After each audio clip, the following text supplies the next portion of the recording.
Manchester is so close at this point, you can almost taste the black pudding. The road to the first major on Siege's calendar has gotten so short, it's hard to call it a road anymore. Korea and Brazil have already submitted some representatives, and now it's time to put a couple of NA teams on the boat. Welcome to Selection Saturday of the Rainbow Six North American League Playoffs. I'm Caliber Jacob Anderson. He's former world champion Gabriel Laxing-Miralez. He's the North American savant, Jesse J. Chick. We have finally gotten to the big day. None of the best ones at this point matter for a damn thing. We finally send two teams all the way across the Atlantic. Honestly, this is a little off topic. You said black pudding, and all now I can think about is beans on toast. That's literally all I can think They're going to have to endure it if they go overseas, to be Someone's going to be qualifying here soon, and they're going to be getting beans on Somebody toast. will probably be eating it in about a month, yeah.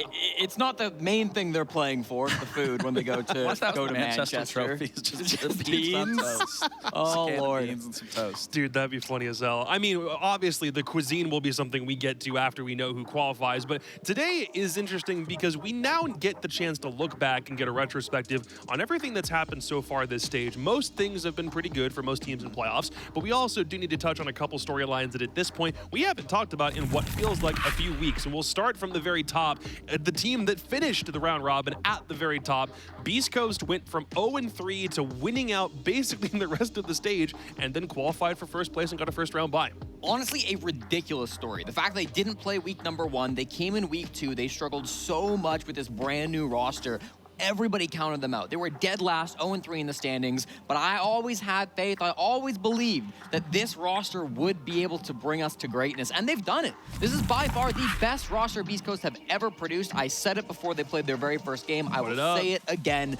Beast Coast are looking so good right now, and it's finally great to see them succeeding. He's even wearing the same shirt. I actually am. The same. Are you? Oh, it is the same, dude. That's a picture from SI. Take that tweet and frame it, dude. Like, that's probably one of the best calls you ever, because we brought that up and we were kind of clowning on you for it because they were winless at that point. Yeah, but then you come back and suddenly look at how far they've come. Lax, are you proud of that Beast Coast team? Like, oh, absolutely. Well, the beautiful thing is we even identified and said that it was an identity crisis that they were having, and Gunnar came on and said that exactly, and then they flipped it on its head. They said they were listening to Matt hot and cold, and then all of a sudden they're getting 7-1, 7-0, 7-2s. Like, it's just something to do for fun at that point. Complete other side of the table, though. We got to talk about one of the import teams. One of them did really good, and the other one kind of didn't for the most part. That was Los, and a big reason why stemmed from what you mentioned when you talked to Rise earlier and said they just kind of got whatever players they could get within the given time frame and took them over the border, right? Yeah, I mean, this is something that we were all surprised. This was the first time we saw an entire region of an entire team come to NA entirely to play out the season, and we thought, given how Brazil has been performing throughout all of 2023,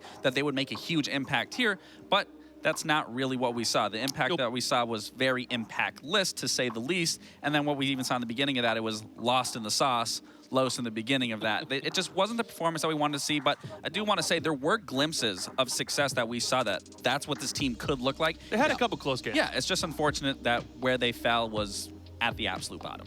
Yeah, I mean, currently Los are the only North American League team that cannot make Manchester because they already lost in the open qualifiers. The other teams at least are in the LCQ, so they can still fight for that chance.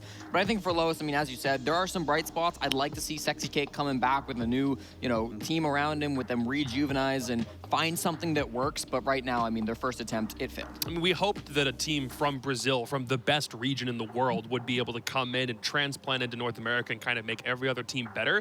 Most of the teams that went to SI for North America this year kind of got worse for the most part. It's not dire straits yet, but for most teams, it's certainly not the result. They weren't able to keep very much momentum going in from SI to the stage. With the exception of DZ, they still might surprise us.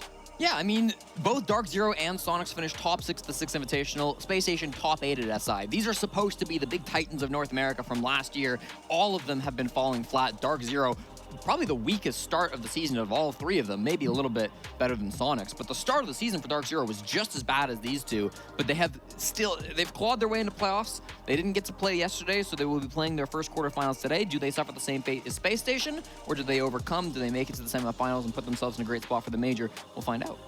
Yeah, and for me, it's, you know, you got these teams that play so well at SI. It's the highest accolade that you can possibly win, playing at that event, competing at that event, and then you just fall so short in your own region. And that's obviously, you know, you are used to everyone. You know how it's played. So that's not to say if these players were to go to international competition that they couldn't perform extremely well, but it's sad that they couldn't do it in their own region. And then, I mean, there still is the LCQ possibility for some of these teams, but still, nonetheless, that you just can't have that performance that you were having during SI. Of the 4 teams that made it to every international event for North America in the previous calendar year, I think the most that can qualify for Manchester is maximum 3, maybe even maximum 2 at this stage. So there's not very many chances for the old guard of last year to still remain. It means a team like Beast Coast or LG could sneak in there as of today, which would certainly be interesting. 3 teams have already qualified at this point. The first team to get there was PSG Talon from the South Korean League, and then Brazil saw FaZe Clan, and who on earth is that? E1 Sports, Jacob. I've been hyping up this team. I love this squad. They're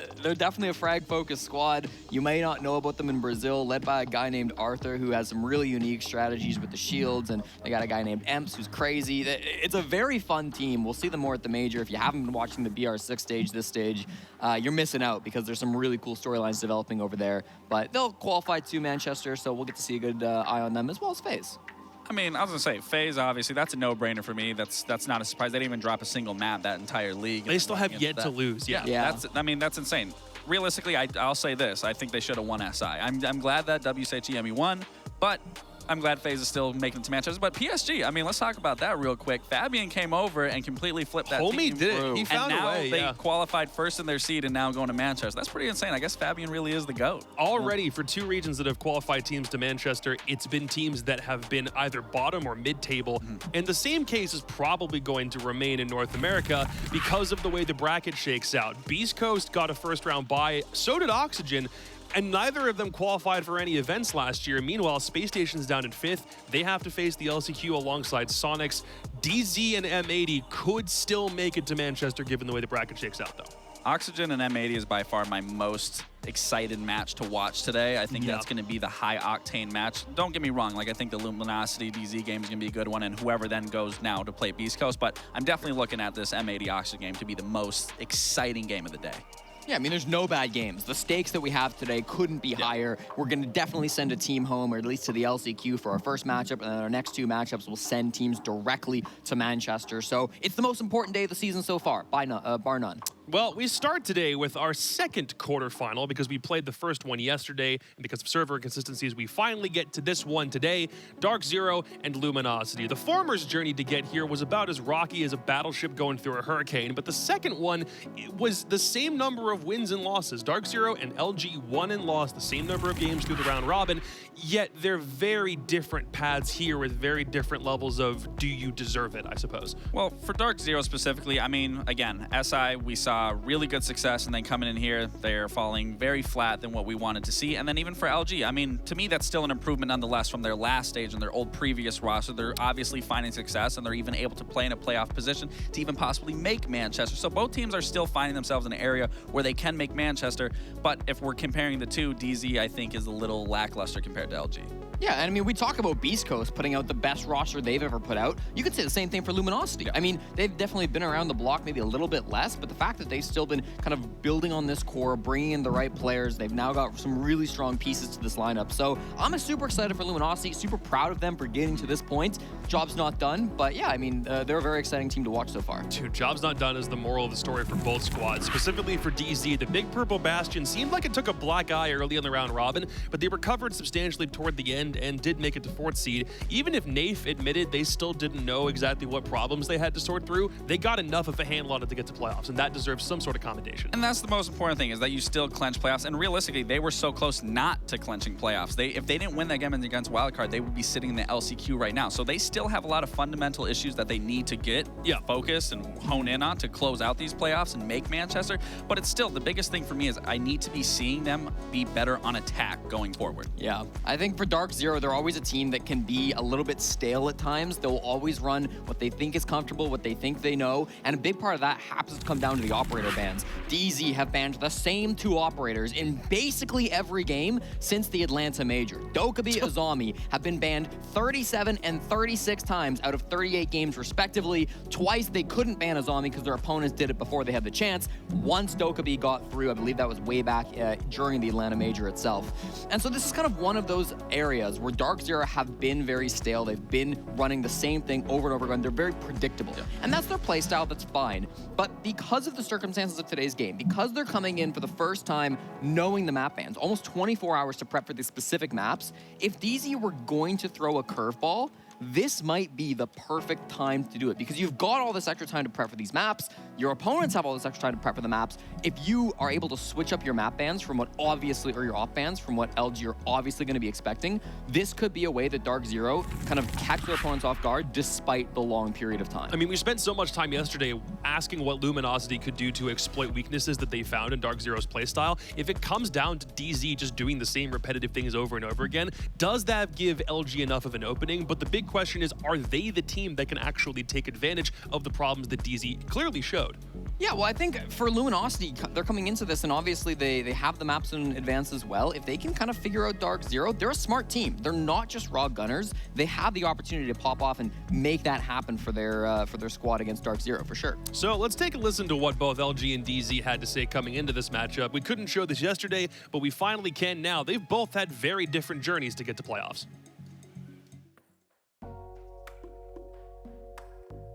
We didn't have a really good start to the stage, right? We had a pretty brutal beatdown by Sonics to start it out. I mean, you know, you have to really lose to learn. I think that's like kind of like the motto for any competition. The regular stage is all BO1s. You don't even know if you had a bad day. It could have just been a bad map and whatever, but we're in it for the marathon rather than a sprint. So I think the BO3s will show that, you know, it's okay to lose a map. You can have a bad map, but you got to have 2 good ones. I think we played decently well. Obviously, you lost a couple of games you didn't really want to. I feel like the new players, that this is their first time playing Pro League, have been adjusting very well to the new level. They've all been playing a long time. They just needed the chance to show how great they are, so it's been good for them. And for Silent Eddie, they played before, and this is just getting better and better every stage for them. And we've been working a lot harder and on ourselves, and going into playoffs to be a lot better for us than what we did in groups. Who knows really exactly what happened versus LG. I think we won against them 7-1. We didn't get to really see a whole side that they could have shown. So I don't think I can just chalk up LG's performance just to the single map that we played in the regular stage, because again, it was 8 rounds. It'll be a tougher fight for BO3s, guaranteed. And I think no matter what, we'll still come out on top. In our first game against DZ, we talked a lot about things we wanted to do, and it didn't correlate going into the game. I feel like looking at the DZ roster, there's really no weaknesses. It's just we just have to play our game, playing together with chemistry. We go into this best of 3, we know exactly what we need to do to dial it in. We can win no matter what. Honestly, out of all the LG guys, I'd probably just say watch out for Wi-Fi, because I feel like, you know, he's still like the newcomer, right? This is like his second stage. You know, he still has a little bit of something to prove in the lobby. It could be like a tone setting era for him. I feel like the biggest individual threat would be probably MJR. He's the one who like pretty much locks down their site. So if you're trying to hit site or do anything, you have to go through him no matter what. Well, our goal as a team was always just to make the major and play as best as we can, no matter what happens. We just want to go out there and show, just be the best we can. Don't leave anything up to doubt. No, we didn't play as well as we should have. Speaking for the whole entire team, DZ's goal as a whole is just, you know, be better than what we were at SI and show that, you know, we're here for a reason. We're here to win, and hopefully it bleeds out in the playoffs and eventually into the major, because, you know, we gotta get NA back on top. One team that's already showcased their grade in best of 3s with huge expectations on their shoulders. The other team still trying to find their footing after coming in with basically a brand new squad. Darkzero and Luminosity is going to be a damn good quarterfinal. But this is an interesting scenario because both teams did their bans already just yesterday. Because we weren't able to play that game, the bans have remained the same, which means this pattern you see right here, Nighthaven, Border, and Clubhouse, these teams have known about it for the past 24 hours, give or take, and now have been been able to prep deliberately for what these battlegrounds are going to be rather than only knowing a couple of hours beforehand.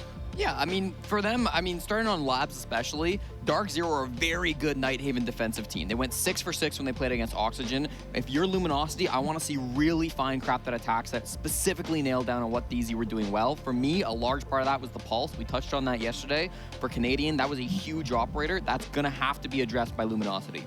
Yeah, the maps worry me a little bit, to be honest. I did briefly touch on this the other day, is that LG does have a very weak map pool, and seeing the maps, like you were saying, Nighthaven is a very strong map for DZ. I can see Border possibly playing into LG's favor, but the only way that is going to happen is if LG is on that defense and they are meeting DZ with the aggression and not letting them take those power positions and get that map control. And if they can't do that, I don't think Clubhouse is really going to be much of a decider map.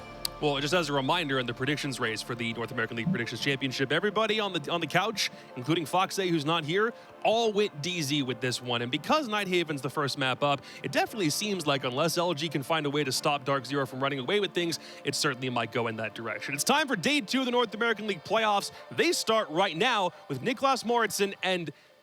Wait a second, that's not Parker. You might be confused. I've heard we are often a little similar in more than one category, but no, it is me, because we got 3 best of 3s today. We often fly in a little support, and we've got Nick to join us today. But frankly, Nick, and I think this is good for you because of, you're on European hours. It's a little late for you, but given that Nighthaven is our first map and Darkzero are known for great defenses and great attacks on this map, this should surely be a quick first go. I think so. I hope so. But at the same time, with that being said, you can't underestimate LG all that much. Like, they might not be the most experienced team right now, but they have potential. And now we're going to best of 3s, and if you want to show off your potential, like, now's the time. You can take risks. You can play, like, crazy rounds because, like Bolo said in the interview, if you lose a map here, it's okay. Maybe LG can go in storming through the building and surprise DC here, despite this being DC's better map. Yeah, and to something Bolo touched upon in the interview, which I think is undeniably true, it's that, when you're at a best of 1, your performance can be very volatile. And theoretically, DZ, the more structured team, should perform well in best of 3s, but DZ have been in very streaky this stage with a very long spell of poor games over multiple days, and then right at the end, a string of very, very good performances, one of them being on this map. Maybe we'll kind of see it balance out in the best of 3, go to Border, drop it, and a 2-1 for either of these teams. Who knows? Either way on Nighthaven to start. Not only is this Darkzero's pick, but given the 3-map winning streak, 7 2s into 2 7-1 victories since SI, this should be a map that, if you're DZ, you're hoping this isn't even a contest. Unfortunately for Jesse, by the way, Nick, he was curious if Darkzero would try to switch up the bans, given the increased prep time to throw LG off. Well, that's not happened. Yeah, I think if you look at Darkzero from like a top-down perspective right now, you can say, what are their weaknesses, etc. I think there are 2 things that comes to mind. One, and the desk speaks about this all the time, Canadian roaming alone on post/Solace can easily be picked off as an early kill for the opponents. And 2, the operator bans. They always ban the Asami Dokubi. I don't think it's a big issue though. For DC, what this means is that they always know what they're up against. They know that they cannot be played up against the Asami and the Dokubi. If they deem those operators to be like bad against them as a team, great. But also means there's no adaptability or flexibility or specific target bans on towards their opponents. So LG, like any other enemy, could prepare for this and go, yeah, guys, DC's playstyle suffers versus this particular operator. And they always ban Asami Dokubi. We can bring this operator, counter them, and maybe get a couple of cheese rounds, for example. And, first to 7, a couple of rounds can be very important in a map. And especially when LG, talking about, consistency in DZ's operator lineups. Ironically, the point I'm going to make isn't entirely supported by what we're seeing right now, but I'll make it anyway. I'll carry through with it. DZ love their executes. This is no secret. And a lot of the times they'll run operators like Grim and Ying, 2 of the strongest execute operators we have in the pool right now. So if you know that's going to be the case, you can counter it. However, right now, we don't have the Ying. We don't have the Grim, but we do have the Capital, another one of those important, execute operators that help you get the diffuser down. But really what my eye is drawn to, right on cue, is the Deimos and what those Deathmark trackers can do. But Pambazoo, not with that utility, just with the AK, has found Wi-Fi as the first pick. Great start there, and I think if you're looking at Darkzero, like what players I've been looking to like show up right now, it's gonna be Bolo, it's gonna be Nate, it's gonna be Pambazoo. I think NGR, usually like a stable pillar in this team. Canadian, always can value with the calling, with the leadership, etc. I really want to see Pambazoo and especially Bolo on the entry and second entry getting stuff done. This right here is a great start. Early pick, they have Deimos, they can find more of those roamers. while that's happening, NGR open up the wall downstairs towards the bomb side. So DC applying pressure from multiple levels right now, keeping LG guessing, hey, is this a roam clear? Are they gonna go directly on the bomb side? Because with this upper lineup of the Capital and the Maverick, you could just hit the side, but then you got something like the Deimos that can easily take down the roamers. You can see there is one roamer currently sitting on this top floor at the moment. We also saw, I believe, Hat down below. Might have been the Valkyrie. Kixro upstairs on the mute, right next to the hatch, though, so even if a Deathmark tracker does go out, maybe spots that mute, which it does, he can very easily fall back, and there are roamers on that middle floor to support Kixro's retreat down onto the bottom floor. It seems that is very much forthcoming as Eddie, the Legion, and the Mute all starting to move down towards their respective staircases. So the roam game gone and back to the site, a minute 40 in. I don't think it's too bad to fall back at 120-ish if it wasn't because that, you know, they lost Wi-Fi early on, so now they're down a player. The issue with this base and bomb site, there are a lot of different approaches here for the entries. There are 2 separate breached walls from the exterior. There are 2 hatches. There are 2 staircases. So DC, they can overflow the bomb site here and just overpower the defenders that are anchoring down. Especially with NJR constantly watching this assembly wall. Hat's aggression could be completely red, especially as he's detected. Tries to run back in. The timing at least goes his way to keep him alive. Flashbangs going out instead of bullets going his way. Canadian moving in for the diffuser plant. Bolo watching the cross. No response whatsoever from LG. Aside from a couple well-placed shots by Silent, we'll have to give him that one. It's still the diffuser down successfully, and with that opening pick onto Wi-Fi, it's only a 4v4. LG still need to find another kill if they want to get this advantage and start playing the trades on the defenders playing outside the breach. C4 goes out. We'll find Canadian on the close angle, but the far position still alive. NGR good for one at least. On the follow-up onto Eddie, well, less successful, unfortunately. Downed outside. Naif's able to cut down one from the vertical angle. Panbazoo. The game-winning position right here. Solo time remaining. He can cut them down the moment they cross his line of sight. First round goes away from DZ, and exactly the way we'd want. A clean execute through and through. Yeah, I mean, getting the opening pick there early on definitely helped them, but they do everything right. They get the roam clear, they force them back, mixture of good drone play, get in the building, of course, the demo trackers as well. And then immediately, we see what DC is also doing. They're on that exterior breach, getting both walls opened up, and they don't waste any time. Flashbangs, they drone aside, they see the player positions, and they kind of bait the actual execute. NGR applying a ton of pressure on the double breach outside, just kind of shooting, flashing, applying all that pressure, but they actually execute single breach. They just walk in, capital fire, capital smoke, and they are so ready. Then you got postplan, up above, Hambasu. So they're playing different win conditions. They have NGR outside the breach that can see the diffuser, Hambasu above the bomb site as well that can do that same thing. LG had to win bomb sites in 2 different, or gunfights rather, in 2 different directions to even have a chance at defusing. And, you know, easy 4K for Panbazoo. And I'm sure he's happy about that last part specifically. The fact he's able to get such a clean scoreline to start. You're more than happy with that going forward. We'll say as well, given DZs, again, we got to address the losing streak a bit. One thing that we saw consistently in those games they were losing was an inability to solve problems, an inability to actually get that diffuser down, to achieve that primary win condition that's defined this roster. And it might only be 1 round, but to see them do it in basically as good of a fashion as you would hope, recognizing where it's safe to go for the diffuser, what they need to achieve to make it safe, both vertically and horizontally, and then convert it successfully while also getting an opening pick. It's the kind of DZ that we haven't seen in a lot of those best of ones in the stage. So right out the gate in playoffs, DZ starting off with a round like that, exactly what we want to see, and now they just got to hope to continue that trend as we move up to the 2nd floor. The thing about Nighthaven Lab is that a lot of the bomb sites play out in a similar way. You can't just hold just the bomb site. You kind of need something else, extending either below or above the site, or to like an exterior room next to it. So if LG can't figure out how to hold map control against Darkzero right now, it's not going to get a whole lot easier.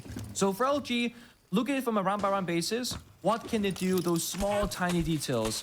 Of course, DC in round number 1, they bring out the Maverick, they clean out those walls. Now, they bring Thatcher, Thermite instead, but a nice adaptation there. It's not just the Kaid on the exterior wall breach, it's also Kixro on the Tubarao to stall things out. DC could have that classic issue that they often have where time becomes the enemy and you gotta execute with so little time left that they cannot afford to make a single mistake, and that's where LG can thrive in the chaos of those last dire seconds in the round. You see the good reactions from LG as well in the gunplay. Panbazoo trying to get vertical control, at least vertical pressure from below. Gets put to 1 HP in the process. So LG with a lot of answers, both for the horizontal and the vertical play. Still some more angles in the floor, with a couple DZ defenders coalescing beneath these holes in the floorboards. Some breaches opened up, some angles created, but DZ again struggling to make progress. The mirror hole, the impact grenade flies through it, detonates at exothermic. They've only got Selmas now to rely on. DZ a minute in, still with no easy way into the bomb site. Yeah, I mean, honestly, maybe Bolo uses Selmas first, bait out the impact grenades, then go for that exothermic charge breach, because now they're kind of locked out. Yeah, they get into the breach, but it's not ideal. They have downstairs control, but again, they don't do much with that. But as I say that, Pambasu finds a kill with the Skunsky of Buck downstairs. But you can't just play below the site. You have to entry later on. But look at that. They keep finding picks for free. And this is exactly what you need. I mean, sure, Bolo's the one that got that kill, but Nath also making some inroads up the garage stairs. You need more dimensions. With the breach fallen, you need to start contesting a lot of these stairways, whether it's Aqua or the garage or even through the connector. No staircase there, but still an additional angle to try to win this from. And a 5v3, only 20 seconds left. DZ have an advantage, but there's time for LG to find a gap. Maybe exploit it. Kicks Rose rotated down below. He's got to be so quick. The timing might not be good enough on this flank up the garage stairs. Nath is found by Eddie inside of the site. Bolo down on the floor as well. The pillar position might be the game changer for Luminosity. 3v2 now. Pamazu trying to fight things back. Will not work out. How about a 3v5 for LG in their first round on Nighthaven? Oh man, you see there, the issue there for DC, it was time. They had 8 drones alive in that round, but yet they walked into the bomb site having no idea where those 3 defenders were playing at. Didn't know the flank was happening either. So they have so many drones, they have utility, they have soft destruction, but if you can't actually take that like 5, 10, 15 seconds to just drone it out, take it nice and slow, you have to go for broke. And they don't win out in those 50-50 gunfights. But that's also, again, thanks to LG. Playing the Kai, playing the Two-Brow, understanding that win condition. And imagine that they didn't get 2 players picked off early, right? One person running 2 more, wild inside of garage. One person down to the verticality of the skeleton key of Pambasu. Then that's a 5v5 that goes even more in favor of LG. So they're starting to learn the pace right now. In the interview beforehand, Hat was saying how DC's a roster that we don't really see any weaknesses when we study them. And it's okay, but how about the pace of Darkzero, right? Because if they're a very slow team and you slow down the round further, Goyo, Echo, Smoke, Tuber, for example, you can punish DC. The second round, that's what they did. And especially with that mirror window on the wall as well, something we've really seen kind of grow as a tactic in the past 6 months or so on a whole variety of maps. Place a mirror onto that wall, open it up, make it so it's harder to Maverick trick, it's harder to breach, but also importantly, you can throw an impact out of it if you can get the angle. Yeah. Just one more method, LG amongst 2 others in that round were able to deny the exterior walls, and IT, connector, opening up those exterior positions are so key for roam clearing, executing anything on Nighthaven, given the bomb site here on the second floor inside a cargo. Opening that IT breach, similarly important. Holding an angle, equally so. Silent challenges it. That's the first opening pick going the way of LG. And very early on with your Capital off the board, you know how DZ like their executes. You're going to be wishing you had those smokes later in the round. Absolutely. I mean, this is going to mean that plan A for Darkzero likely won't be the outcome. They got to go for plan B or plan C, which is likely Pambasu and Bolo that go kill. Drone them in, get some map control. They have to try and bring down this man advantage now and make it from a 4 versus 5 into that like 4v4, maybe 4 versus 3. They need manpower. They got Pambasu and Deimos, they can isolate players, but again, if LG, they recognize their win condition and their advantage, they can play close together, but from downstairs, Pambasu forces Hat to make the movement, and it's an incorrect decision there. That's another free kill for DC. They punish back immediately. This duo of Pambazu and Bolo could be a really big problem. NJR on a classic position on Nighthaven, I feel like, just sitting outside a window on a key cutoff. I remember watching a DZ Sonics game this last stage, and Rexon in chat died, I think, for that same window, and he's like, an NJR angle, great. He's notorious for playing these positions, and I mean, can you blame him? He's great at it. It's gotten their advantage back. They pinched the guy on cargo stairs. Nick, they got to eventually enter the building, but they've got the 4v3. Yeah. Also worth noting, NGR, he doesn't hold the deep angle to like get the kill. He's like a tiny pixel, mostly for intel, doing just a little bit of damage. Because as long as he can say to his teammates, hey guys, this person is flanking you right now, they can then collapse. Silent couldn't walk back because he goes back into the line of sight from NGR. But if he sticks around, Bolo and Pambasu will push him as well from downstairs. 50 seconds though, again, time can be problematic. Echo is in play as well. There is no IQ. I still believe there's a Yokai in play. Could be problematic later on. And Gerard pops the wall to CC. But they gotta start making some moves here. 35 seconds, time is ticking. Unless LG swing, you gotta make the proactive player on attack. You gotta be the ones to enter this bomb set and into this building. At least they're contesting the vertical angles, though. If they still want to go for an execute into cargo, making sure Kixro can't retake this angle. Nice intel acquired by Bolo, knowing that the player's vaulted off. He immediately rotates in, goes not only for the denial, but goes for the swing. Wi-Fi on the run out, found a nice little 1v1 for DZ. And the Bandit now trapped inside a cargo. Good recovery from Darkzero. They might have lost the 5v3 in round 2, but recovering from that opening death of Canadian to get their 2-1 and 3 rounds in. The thing about Canadian dying first is that when you have like a very experienced IGL, so in-game leader, shot caller, whatever you want to call it, who can call the shots, who has that overview, that kind of like chessboard mentality. We make this move, they're going to make this move reaction. You get a lot of value out of Canadian dying first. Yeah, he's playing Capital, not great. Yeah, you're playing 4v5, also not great. But if there was a player that you'd want to be able to just call the shots, it's Canadian. And I also think it's like one of the big reasons why he plays those like front 4 positions on defense, roaming alone. Because either he's going to have the intel on solo suppose, like while alive, or he will get hunted down, he will die early, and then he can sit on cameras or watch the player point of views and organize the setup. Because DC very much looked like their plan B was almost as strong as their plan A. Yeah, they didn't execute the bomb site and get down the diffuser, so to speak, but they had a very clean and clear approach. Go basement, have soft breach, have that intel, get the vertical kills, walk up a staircase, Incher holding down it as well, holding the flanks. It made sense on paper.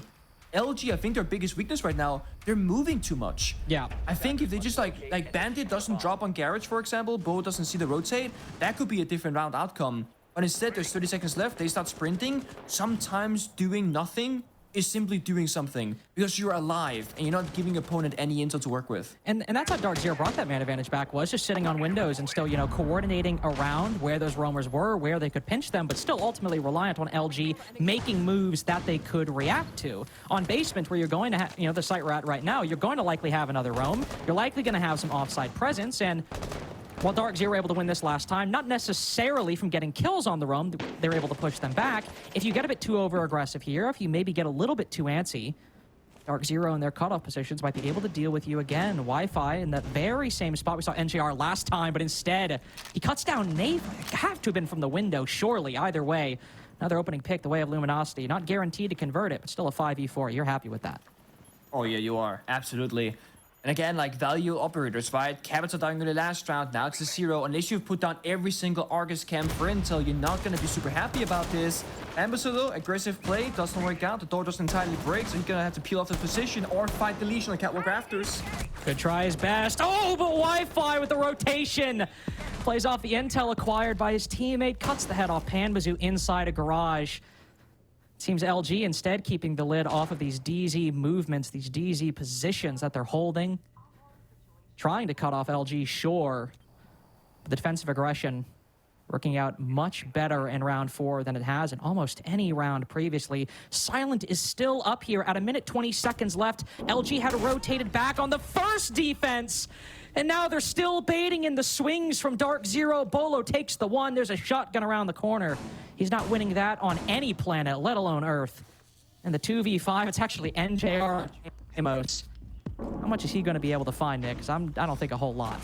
No, and they got those jammers ready now. They're kind of countering Deimos as an operator, like denying the gadget. Yep. Canadian, how about a 1v5? Good luck. Oh! Okay. I don't know what that was. It's fine. He's dead. Flawless round for LG. I mean, Nick, it wasn't great for Darkzero. I'm going to be totally honest with you. It was not. I was hoping for a little more. Okay, I think that's a fair statement to make. And it was lacking. I mean, the thing about these rounds is that I think the opening kill is very important. It can't not be like understated, just like how important in personal play getting that first pick is, because it changed the entire pace of the round. You can't take as many risks on attack. You can't be as aggressive and as fast unless you just want to really gamble everything in the first 60 seconds. If you lose Nave early, and then Pampers wants to like make an aggressive play, if he dies as well, 3 versus 5, we can almost like it's like a statistically it's a round over. It's that simple. So if you're an execute heavy team, like we keep saying Darkzero that they are, they need to just keep their players alive for longer to get to that execute stage. We're seeing a bit of a change up though, Carter. I was about to say, I mean, when you're thinking about, you're talking about getting to the execute stage, and Darkzero, I mean, 2-2 is not a bad score line. You know, you're even. You could still easily get a 4-2 half, depending on what your next attacks are. But I don't think it's shocking that when Darkzero don't have a lead, Nick, they're going to the blitz, they're going to the Ying. I like this. I mean, this is chaos. Is this a pre-planned rush, or is this something they're going to call in round? That's the question. Yeah, because they can either go like right off the rip, exothermic charge, blitz, run in somewhere, or just simply set things up, breach the walls open, and then when the blitz wants to go, which is Canadian by the way, then they can pull that trigger. I'm curious where they're gonna execute. Often we see a shield play, it's going to be from that aqua fish staircase where you just enter the building, but blitz just gives you any possibility because you have a shield in front of your face. Any entry becomes a possible entry point. Any entry does become a possible entry indeed, though it does seem with the mirror windows on the wall and a lot of attention being paid by Darkzero to these exterior angles, it doesn't seem like we're going to have a quick rush, which makes it a good time to take a listen in to Darkzero's comms and see how they set up this blitz and this Ying for their execute later in the round. Yeah, I'm ready for con, I'm ready for con. Go for now. Cade playing. We're going off this bridge, okay? Con opening. Top dead. Ready? You guys ready? Yeah. I'm Raptors. 3, 2, 1. Flashing now. Work. Okay, Don't work with you here. Nice. I have pillar. I'm pushing a smoke. On the mirror. One jungle hall. Box. Pushing smoke. Box. No one's Block dead. nice. Probably my jungle. Right? Post below. I've got our gen. Yeah, I have garage. Watch out, miss, Mike. I have gen. 50. It was lower. 75. Nitro. No point. Where you at? In short. I'm with you on one though. Going long, going mez. Mez? No freaking way. I'm hiding. Yeehaw! I'm hiding. Yo, let him die to the Claymore. Let him die to the Claymore. Long. I'm back on Dining. Dining. No freaking. Break. Stop it. One catch. Loaf. Loaf, yeah. Hit him.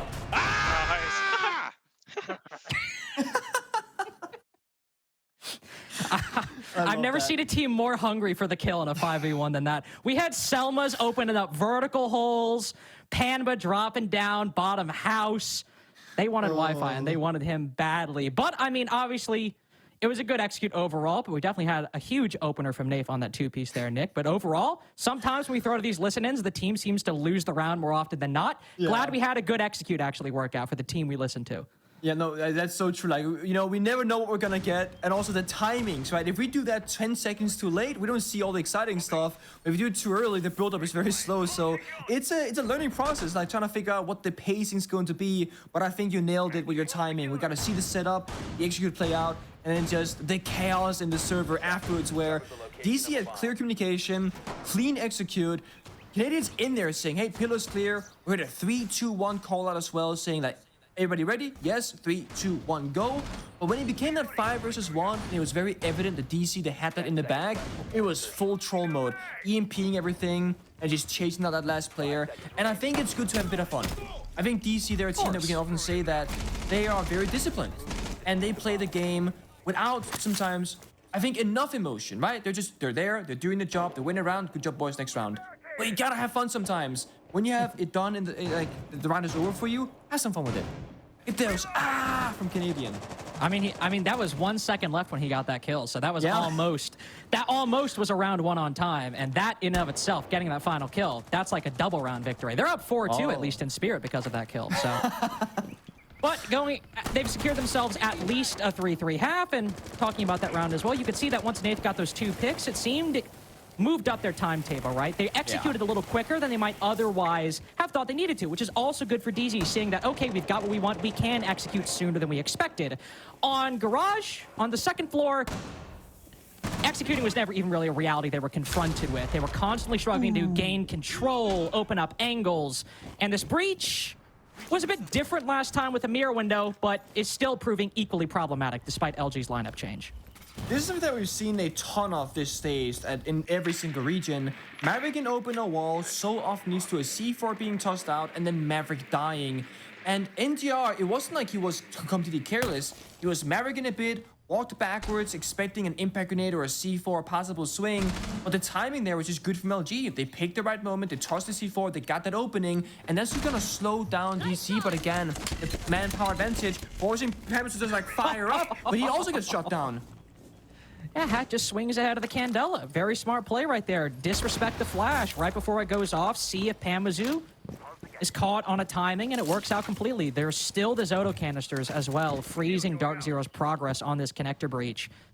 It seems the core component that's translated over multiple rounds for Darkzero has been LG defenders sitting inside of IT, not caring whether Darkzero opening up the wall or not, but also not feeling a lot of pressure. Darkzero not really down below, don't have garage control, so Hat's free to go for that C4. There's not really a whole lot to worry about if you're sitting there just trying to work a lineup. Now Darkzero rotating over the backside. I do like this. A minute left, they're not stalling out, they're trying to make progress, but there's still contingencies from Luminosity to deal with this very position. A deployable shield in his way, Silent will just peek out from behind it. Cut Nave's head right off. Canadian now has to retake the position on Aqua Stairs. And what is he to do? It's another flawless round for LG. They're second this game so far. They'll get a 3-3 half, and on DZ's pick, that is quite nice. That is nice for sure. And you can tell DC, they didn't want to go fish Aqua because they had no utility, no soft destruction to deal with that deployable shield. They wanted to get the main breach opened up, rotate towards the connector electric portion where Pambusu died, open those walls, and then attack the bomb site more or less directly. But again, you lose the Maverick. Enemies playing Kai Tubarao, you cannot get the wall. Even if you have Ace or Thermites together with that Thatcher, it doesn't matter. EMPs do not affect the solar canisters from the Tubarao. The wall will not get opened up until all those canisters have been spent. That is like 30 to 40 seconds of just pure stall time in an already slow round because NGR died earlier.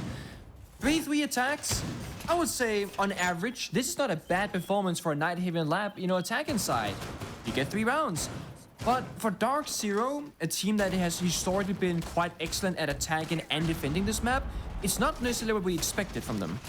No, it's not. And I think you have to give some credit to LG for that. I mean, think of all of their lineups, even with the changes. It was very heavy on utility that could stall DZ, specifically on opening those exterior walls. I mean, hell, even mirror windows were brought for that purpose, alongside the Zotos and the Bandits and the Cades. I think it was just it's a very good game plan for LG, not only on Nighthaven, where those walls are so important, but also against DZ, who often like to take their time, open up those breaches, and use that as part of their win conditions and rounds. So I think it was a good game plan from LG, but as you said, DZ are certainly not happy with this.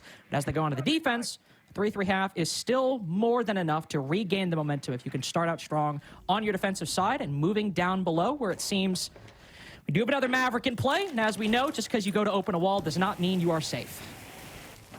This is one of the most sad positions to be in as a Maverick player because you go to the wall, Bandit's not actively triggering when they droned it out, but they don't have a thermite. So they can't just secondary EMP, extra thermite charge, get it open for free. Early C4 actually there from NGR, so it's a bit of damage on Wi-Fi, but Eddie, the hard breach of the Maverick, stays alive. That's the most important thing. And this wall will get opened up. It's just a matter of time.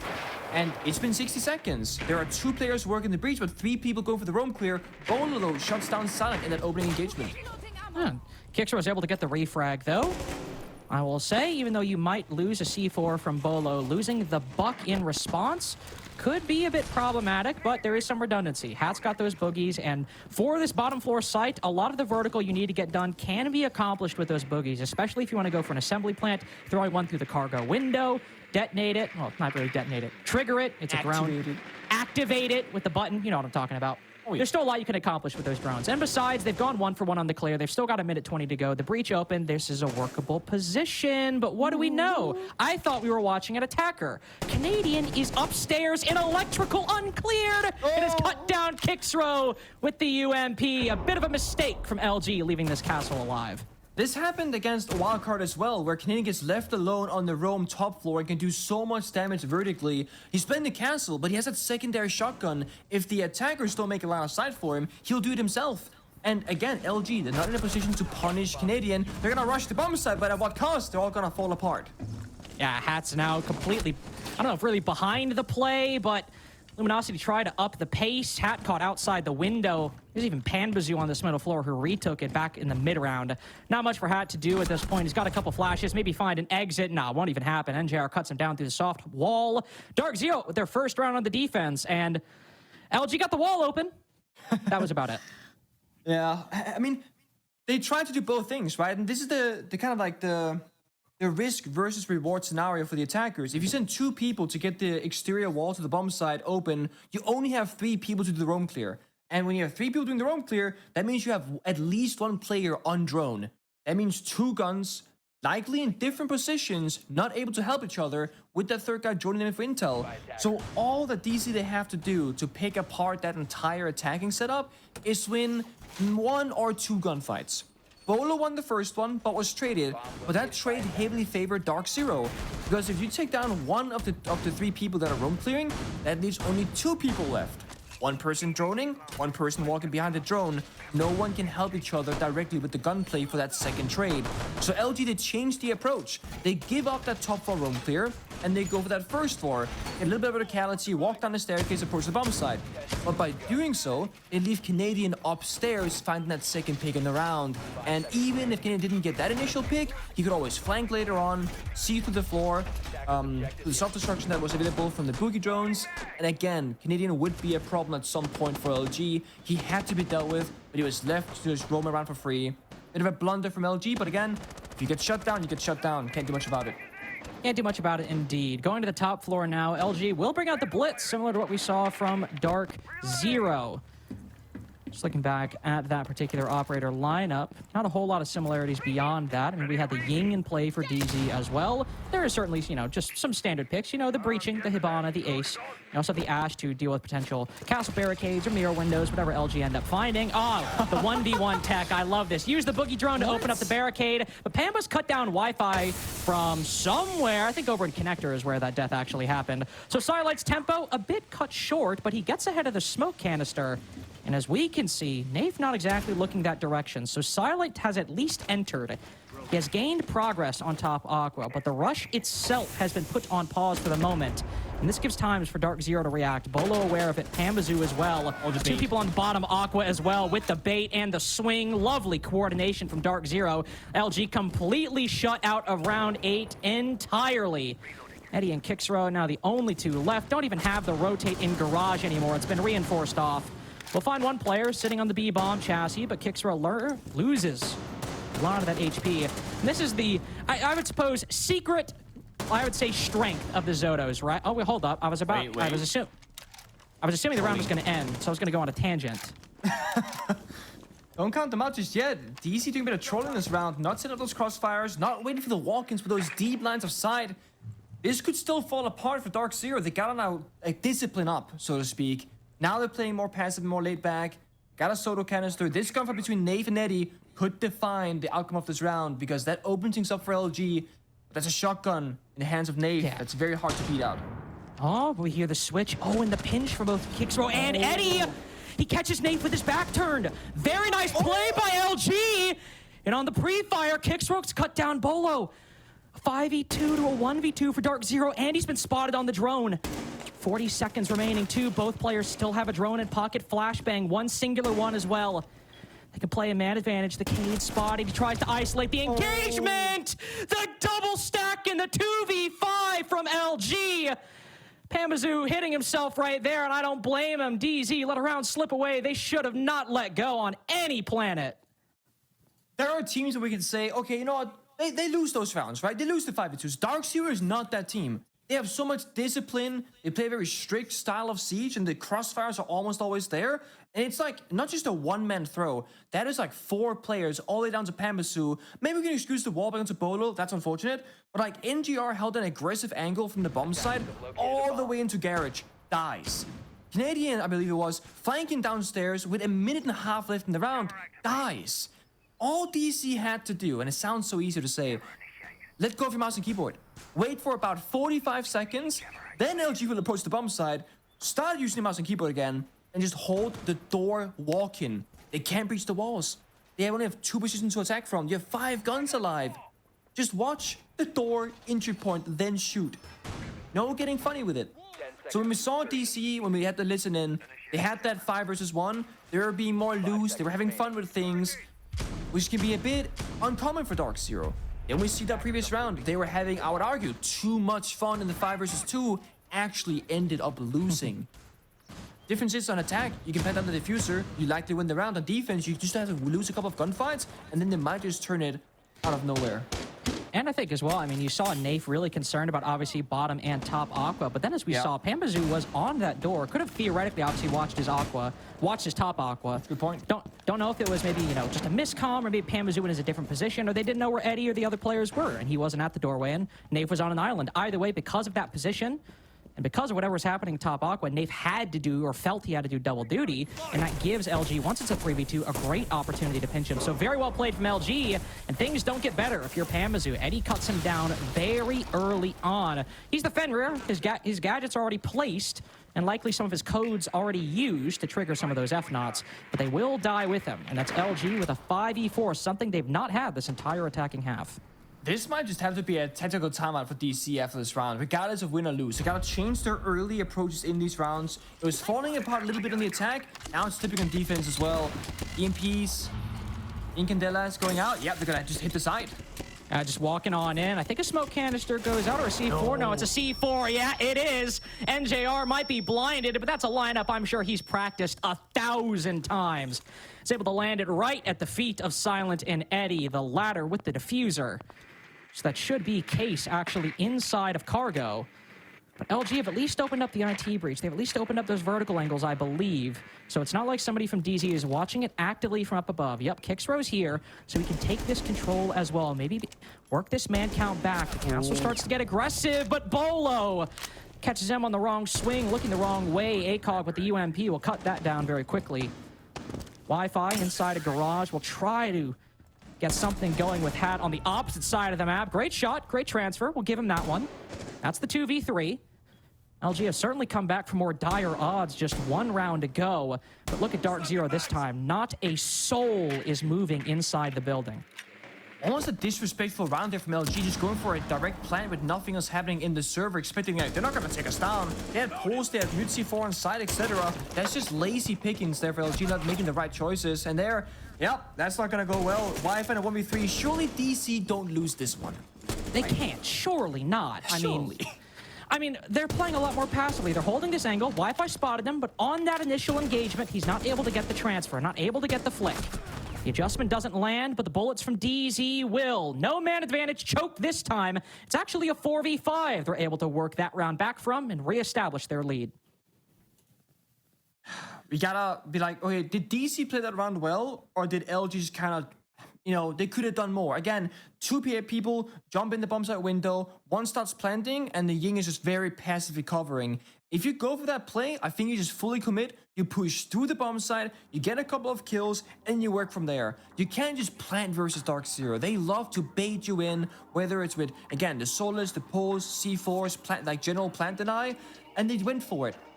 It's like, okay, that's the easy option, but the easy option is rarely, if ever, the best option in Siege, because it's too good to be true, right? And it was. Double C4 kill round, you know, almost over.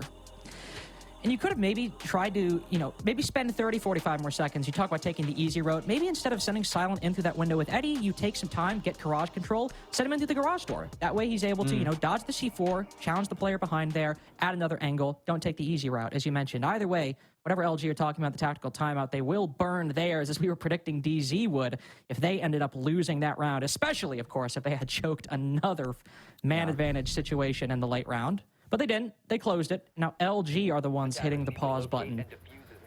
As the attacks have looked, I would say, manageable. They've had some promise. They've done some good things right. But when your only win is a 2v5 that undeniably DZ misplayed, you need to try for more. You need to go for more, because this could be 6-3 if Darkzero don't troll that 5v2. And then at that point, for LG, what ground can you regain? Surely DZ are good enough to get one defense at that point. Yeah. So now, with only a one round lead, Darkzero now going down below to tank to retry the first bomb site that they won on this side swap. And I know they were very critical of DC, but that's because like they are the Nighthaven Lab team in North America, I would argue. And LG, they're not really. And like, you know, DC, LG, who do you think is gonna win? Obviously Darkzero, right? You know, they had a great performance at SI. Yeah, they had a rough start to stage 1, but now it's 3 time. So this is like, DC, we expect more from them. And for LG, they gotta prove on the attacking side that they can play, you know, as a team with a coherent strategy and showing us that they can break apart these setups. Defense, anyone can play, but I will say LG did do a good job. Attacking is just more difficult. And like, if you are a team that lacks team play, that's where like your faults will really show. Yeah, LG, these players have been playing for a while, but a lot of them still very new to T1, even though Hat's been here for a whole year, shockingly. LG, still very new. Attacking is going to be the easier side. They've had good reads on the defense, but the attacks have been hit or miss, to say the least. 1-2v5 to their name. We'll now take a listen to LG and see what they can accomplish after the timeout. One pillar, song call. One pillar. Connector clear. Pillar knock. They're clear. I'm jumping in here. This guy's stuck pillar. Pillar tagged. I'm opening pillar wall. Pillar. Pillar I'm one opening is wall free. now. Pillar dead. One was awkward. Nice. Reset. Wasted natural under. That's fucked us. Nice. Can you reset? Yeah, resetting. Watch the aqua guy, boys. Yeah, Watch for lobby flank. Yeah, I got it. I got no footprints up top. There's footprints aqua side, George. Yeah, I'm I have no gonna check drones, Fenrir. I'm checking Fenrir. I can't go through this rotate. Fenrir is Bug. CC stairs, aqua stairs, running down aqua stairs right now. Bird. Turn. He's cargo. I have no drones. I'm tracking. Oh, I'm is there? tracking. This one, games or kitchen. That's Fenrir. Fenrir back to site. Fenrir back to site. Good, top aqua. Where'd he go? He just ran down the stairs. Who was it? I have It was lock Legion. side. It was Legion. Okay. Joining kitch side. Yeah, do we have cams? I'm gonna put a storage cam real quick. I'm joining bottom aqua. Joining all of kitch. Or like, I have a games flank cam. I think we just end pillar here, no? Okay, yeah. Listen, yeah, I have an exo cam. Do we have He's cargo still cam? top aqua. He's still top aqua. No Yeah, cargo push him cam. down. Fucking Sky. No cargo cam. He shit on me. 20 HP. Where is he? He just ran. I don't know. Like, He ran cafeteria. He's kitchen. Or cafeteria hall. He's 90 hall. Okay, listen. I'm You walking- drop I'm AC. walking. Let's fuck this guy. Fuck that guy. Let's just drop AC. they're Drop AC holding plus now. side. He's top cargo killed me. Let's drop. One's gonna be cargo. he's sitting in the corner in sight. Let's One go side outside. dead. Plug bunker here. 0 cams for you guys. No cams. They're above on vert. Listen, do you want to come to me and come plant? I think last one on vert maybe. Let's go deep sight. He's on vert. Vert. They don't have vert. Yeah, they don't have vert for stone. Meet vert. Okay. Fuck. Okay.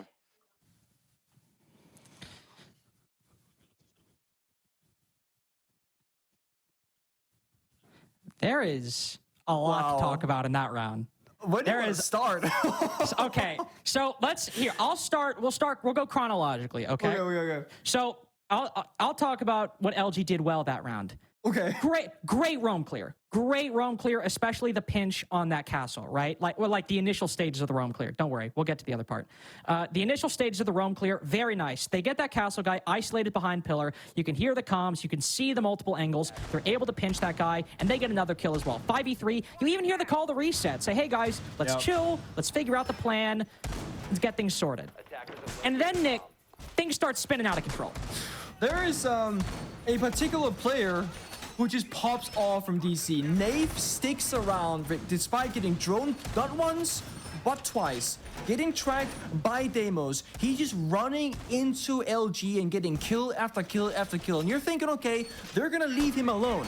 That's what LG said, guys. Leave this guy hit the bomb side. And it looked like DC, once again, they were kind of trolling. They were losing gunfights. They were like looking pretty easy. They had that bulletproof camera on the side with clear intel, and then LG stopped planting. You're thinking to yourself, DC, they have bottled this round too. There is no way they win. Nave is still there, up above. A singular impact grenade left, by the way. Pops the floor, gets the 2K immediately. That is a Nave 1v4, basically a 1v5, carrying Darkzero to victory. Now, hold on. I was about to say, 1v4, Pamazoo got a kill in there. He got the kill. He got the kill top cargo stairs. Let's be objective here. Okay. And it's representative of the overall issue, right? LG get that 5v3, but then they start making classic inexperienced mistakes, giving away 1v1s, assuming things are clear that they have maybe shaky intel on. Certainly DZ finding gaps as well, getting good timings, capitalizing off of them, undeniably so. But LG, maybe individually, not as a team, but individually, getting a bit ahead of themselves. Either way, still had to be a 1v2 from Nave, so I guess credit to both teams in some ways, but who knows? Either way, Hats found one player top Aqua, probably getting very bad flashbacks to that position, given what happened in the previous round. So maybe somebody they could isolate, but other than that, it's a pretty standard start to a second floor attack. I mean, it came down to the 50-50 gunfights. If Nage loses one of those engagements, it's a very different story in that round, that's for sure. LG, we also had a bit of frustration on their side when Nave was like running into them, like, oh, this guy's still here, you know? And it sucks, but you gotta, you know, pay respect to your opponents. Like, don't assume it's clear first of all, because it's not like you're scanning for jackal feet, right? You just die. For this round though, LG reset mentally. Maybe slow it down just a notch. Ensure that step A, step B, and step C are all secured. Step A, open and kill. That happens. Now step B, slow down. Set up those flank cams. Oh my god! A little bit of a cheeky Z ping right there, as we saw the drone cruise by Nave's feet. And a couple shots from Hat careen through the wall afterwards. Darkzero in the 3v5, feel the need to get aggressive, and LG make it apparent that that is an unwise course of action. 4v1 now, another Legion left in a 1vx, but this time, NJR. Inside of Electrical, 3 players to his left and 1 to his right. IT, Garage, and Aqua. There any 1v1s he can isolate. Silent out of deathmark trackers, but still plenty of drones. 4 remaining for LG. And he will just go in and go for the plant smart play. Go for the coverage. Not much NJR can do, as with the reinforcement in his way. Can't even wallbang Eddie from the electrical position. His position now known, by the way. Couldn't tell by all the shots moving through the doorway into electrical. He'll have to back off. Not much they can do. Kixrow even goes in for the pistol, just to close things a little further. All 12 rounds necessary to see if DZ's map pick will be theirs, or if LG can mount one more argument for overtime. It's just a great setup. Find the first pick, wallbang the second. They're droning while doing vertical play, while also clearing out, you know, next to the bomb side, getting open those breaches as well. So LG had a very efficient round while also getting the kills. It's just not slowing down. And the big thing as well, they were expecting DC to get aggressive in that kind of like 3 versus 5, which they did. DC started swinging. Guess what? LG was just holding angles, expecting it, getting more kills, building that manpower advantage. It's a really well-read round. And LG, they look kind of hot or cold. They have rounds where they are in full control, they win more or less flawlessly, twice on defense it happened, and then like last round was more or less a flawless, right? That wasn't like all 5 players alive, but you know, they were pretty much locked in. But then they have rounds where they make basic mistakes, and it's like, okay, how did this happen, boys?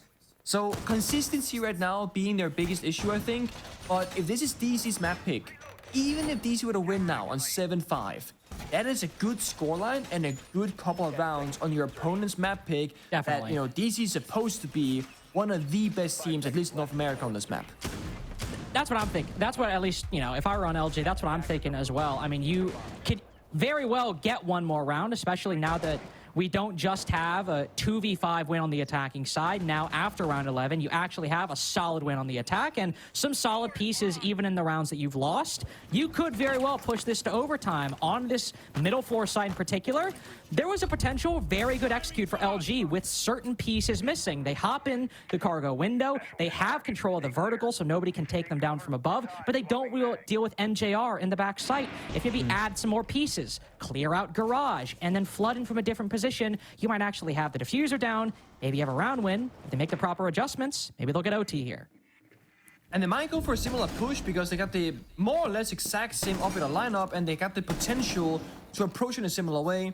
They've seen Canadian downstairs. Oh, Canadian went back up actually this time.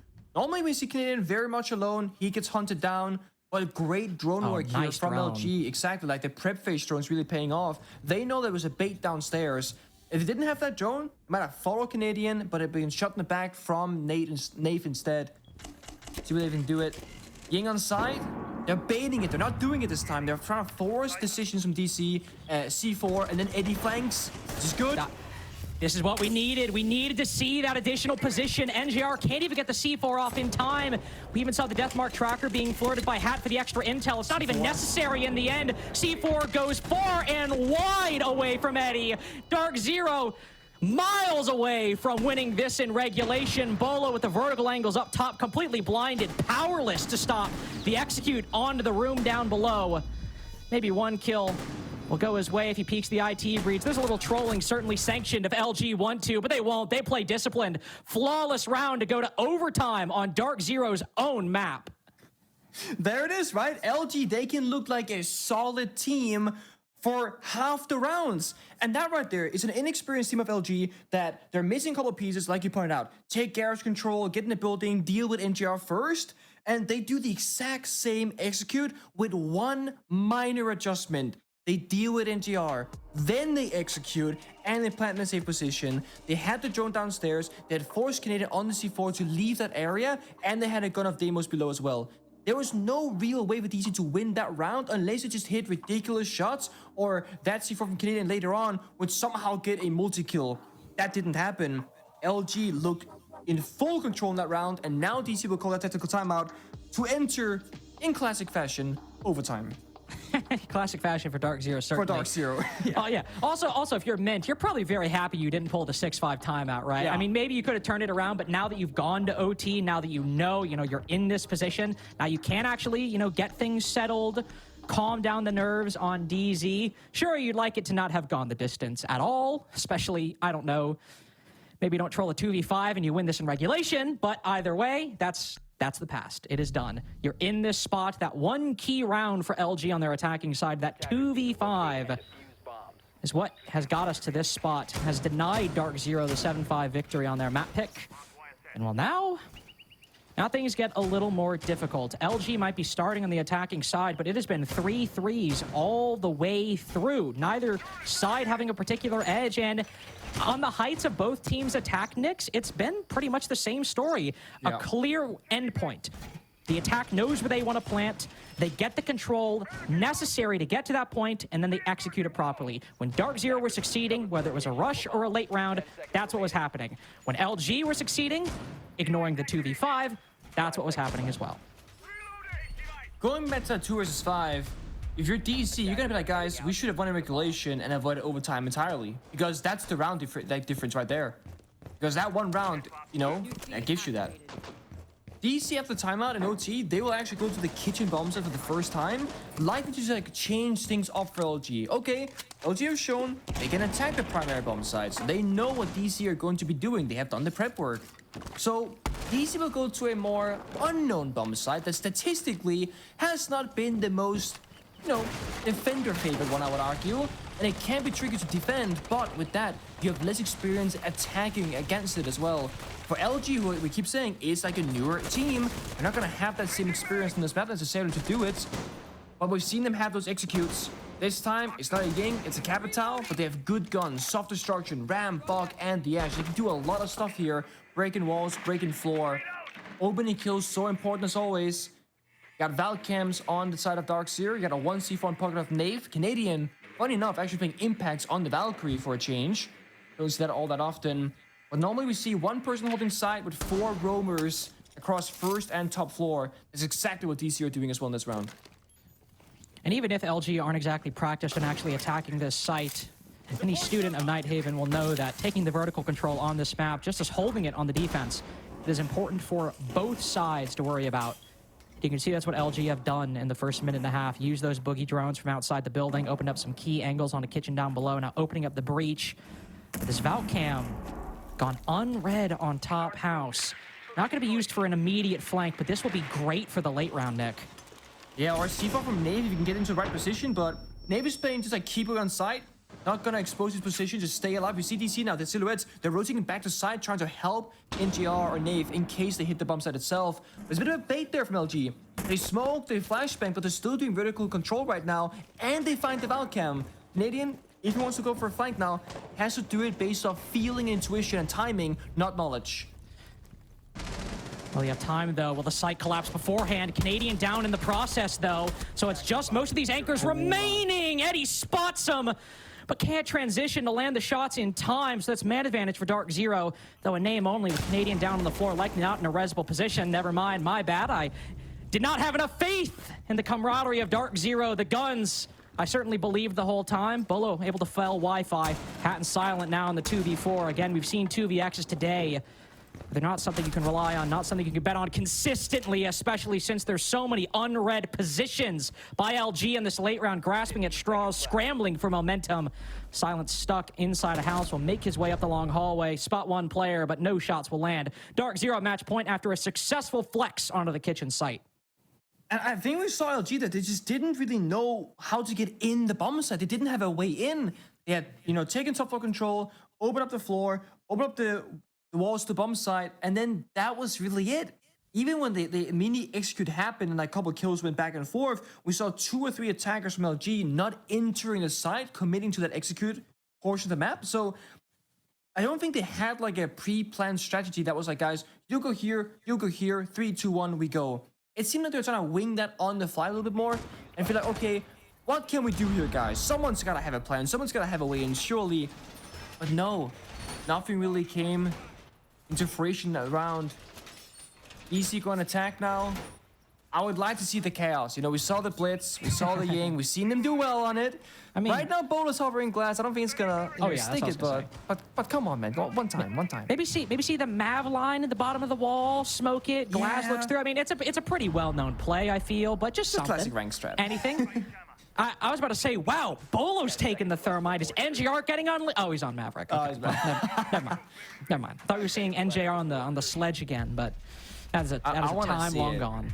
I genuinely think that NGR being on like mostly hard support for DC has been a bit of a criminal act. Like, sure, someone's gotta do it, and NGR, it makes sense for him to be that player, but I want to see like a different universe where NGR was like an entry or second entry for whatever team he would play for, because I think there's some serious potential there for a great player. He's also great in this role, don't get me wrong, but I feel like he has this unleashed ability that he doesn't get to see all that often. Well, if you think NJR on the entry is great, let me tell you, when he's got a blowtorch in hand and we're watching him open a wall for 1.5 minutes.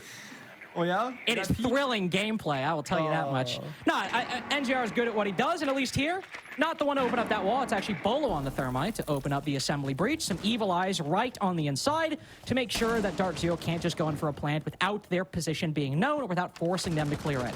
This is what we want for Darkzero, right? First minute in, we got the breach open. This is where we need to see steps 2 and 3 work out. Specifically, how are you going to deal with these roamers or these vertical angles? Can you push them back? Can you take them down? When Darkzero first attacked this site all the way at the beginning of the game, they were able to push them back by 1:20. Right now, Canadian wide swinging the breach has died from one of the most common vertical angles known to man. What is that? That's a massive like oversight there. Like, what? Just wide swing the breach. Should have got bullets die from Wi-Fi upstairs in stock, and it looked like a 4-man direct push there from DC with, I think it's Nave droning out. Yeah, droning outside the building. They were not ready to go whatsoever. It wasn't the mirror window. It dealt with the evil eye, etc. But again, what are you going to do without clearing out the roamers? DC didn't do the first step there. Yeah, I mean, okay, first step is a breach. Didn't do the second step of clearing out the verticality, and now they gotta pay the price and do it anyway, but doing it 4 versus 5 with over half the round already gone. Over half the round gone, but more importantly, LG are rotating back on their own terms. They're not being pressured. They're not being forced back. LG are deciding of their own accord to move back to the site, and you still have Silent upstairs. Surely DZ have not cleared this. Surely they are not aware of the Legion playing that top floor with 50 seconds left. 4 drones in pocket, and it seems that if they were aware of Wi-Fi's position, Canadian was too disrespectful of it. I highly doubt the intel is entirely there. Darkzero trying to manifest an Exo take, but kicks row C4's Pambazoo from below. I mean, what the hell are you going to do now? You just have to face check almost. Move down the Exo stairs. One player tucked right around the corner to NJR's left. Eddie? Soften up just a little bit. NJR checks it, but he's not ready for the shotgun. Even with full awareness, even with prescient vision, you're not winning that fight with one shotgun right around the corner. 1v5 now from Nath. Great player. Good frag onto Hat. But that spray into the dead body, he is aware of how frustrating a position this is in.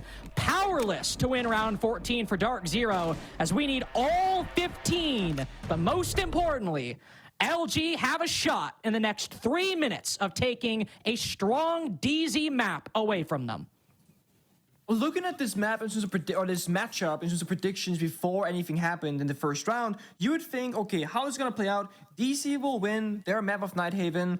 I personally think LG will win border, and then you gotta play it out on the decider. And that's like a pretty common best of 3 scenario, but if LG can take this upcoming round and win on Nighthaven Labs, that changes everything. And we could see a DC potentially lose out 0-2. So very big round upcoming here for both teams, and in classic Darkzero fashion, they will take the hardest route to success, play the most amount of rounds, and just have heartbreaking losses and exciting round victories back to back. It's just the story of the team. Doesn't matter if they replace players, if they play one map with the other, if it's LAN or it's online. This is just how DC they get down. Well, and if you're a fan of DC, it's tough sometimes. Well, I mean, I appreciate you getting romantic, but on the note of talking about not the DZ roster, but the DZ org, I want to foreshadow a little bit Darkzero as the org's performance on border before we potentially get there. Darkzero, completely different roster to be fair, but they have played it, I believe, what is that, 8 times in the past year, and they have won it twice. But it's okay, because you might be saying, well, Carter, there was a very different roster for a lot of those matches, and you would be correct. They've only played border 1 time. It was against SSG, and they lost 7-2. Now, to be fair, that's probably SSG's best map, in all fairness. So there's a little bit of an asterisk there, but it's still a map that Darkzero don't have a great record on. And the fact that it's 7-7 and LG in the next 2.5 minutes could find a victory over Darkzero on Nighthaven. Barn burners are great. We love Darkzero for always bringing us the distance, or at least we love to hate that they always bring it the distance. But if you still lose 8-7, if you can't come in clutch in round 15, LG will get a massive upset round 1, go to likely a comfortable map, but then again, it is 1 round. You can just go big, just perform. Like Bolo does there, you might just have it. Yeah. It's important DC here, that's just like lay down the ground, just like get rolled over, like fight back. Stay in this. Stop LG from pushing you out of the roam, pushing you towards the bomb side. And I like the fact here that Canadian, despite getting tracked by the demos, he's still sticking around. He knows that his spot is solid. Doesn't gotta move. They got the vertical cover. You see it there. DC playing vertically perfect in this round. And perfect indeed. Oh, he on ADSs right as Canadian swings. All that hype about what DZ going down 0-1 might mean for their chances, and it seems like it will not happen. We are in a 2v5, though. We've seen this being thrown before, Carter. Yeah, a bit of a cursed scoreline in this matchup. That much is for certain. I mean, but what work can they really do in this 2v5, though? Because at least there, you had Darkzero in isolated positions, taking gunfights they didn't need to. But on a bottom floor defense, 4 of the remaining roamers are all down on the bottom floor. Nafe might be postured a little aggressively, but with feet holes in the cargo wall as well. Good heads up play by Hat, open up a little bit, stop anybody from playing aggressive, but he's not even checking close. All right, Nafe, I don't know if we need a teabag when the game is not over just yet. Eddie could clutch a 1v5. I mean, after all, he knows Canadian is sitting in front of the garage door. This is a freebie, right? It is indeed. He'll pop the head of Canadian, but as he drops the hatch, never mind. As he does not drop the hatch down to the site, Nick. Wait. Why are you beating me? As he dumps the hatch. I'm done. I'm actually kicking off after that one. That's ridiculous. 1v4 now. He sees one player on the closed doorway, but I think Eddie is aware he is not winning this one. I'm trying. I'm really trying. Come on. All right, we'll exothermic the window too. That's fine. You know, go for it. Open up the additional angle. Yeah, he's gonna flash from the end of his position too. Oh, yep, there we go. He'll hop through the double window. Nope, he's actually on the hatch, and Darkzero will win Nighthaven 8-7. And admittedly, while that game might have had a very protracted end, it was anything but on Nighthaven itself. Going the distance, and Nick, I think the big headline here is not DZ's victory. There was a winnable map for LG in there. That is the story right there. Like, sure, classic DC, go all the time, win whatever, but the fact that LG can take them the distance and actually have almost 3 flawless rounds as well, 2 on defense, 1 in attack, that is a really good look from them. And again, it sets up everything for Border, where if that's the performance on DC's map pick, Border could get really, really gnarly for Darkzero. Yeah, and that's the weird thing, you know, about this matchup is that LG haven't played Nighthaven this stage. Border's been one of their permas this stage as well, so not a lot of footage on LG throughout this matchup. And of course, you could say, oh, they had to let Nighthaven through. It's a best of 3. Darkzero going to get a good pick. But they go to Border, they surely have to have something cooked up, Nick. You would hope so. I mean, Border is a very chaotic map. You can play Blitz, you can play Ying, do crazy stuff. DC did show us a little bit of that here on Nighthaven. If they can bring that from map 1 to map 2, that could be the way forward for DC in this best of 3. Yeah, well, it might be. We'll see what happens on Border. Of course, we have that map up next, so don't go anywhere. We'll be right back with more Rainbow Six.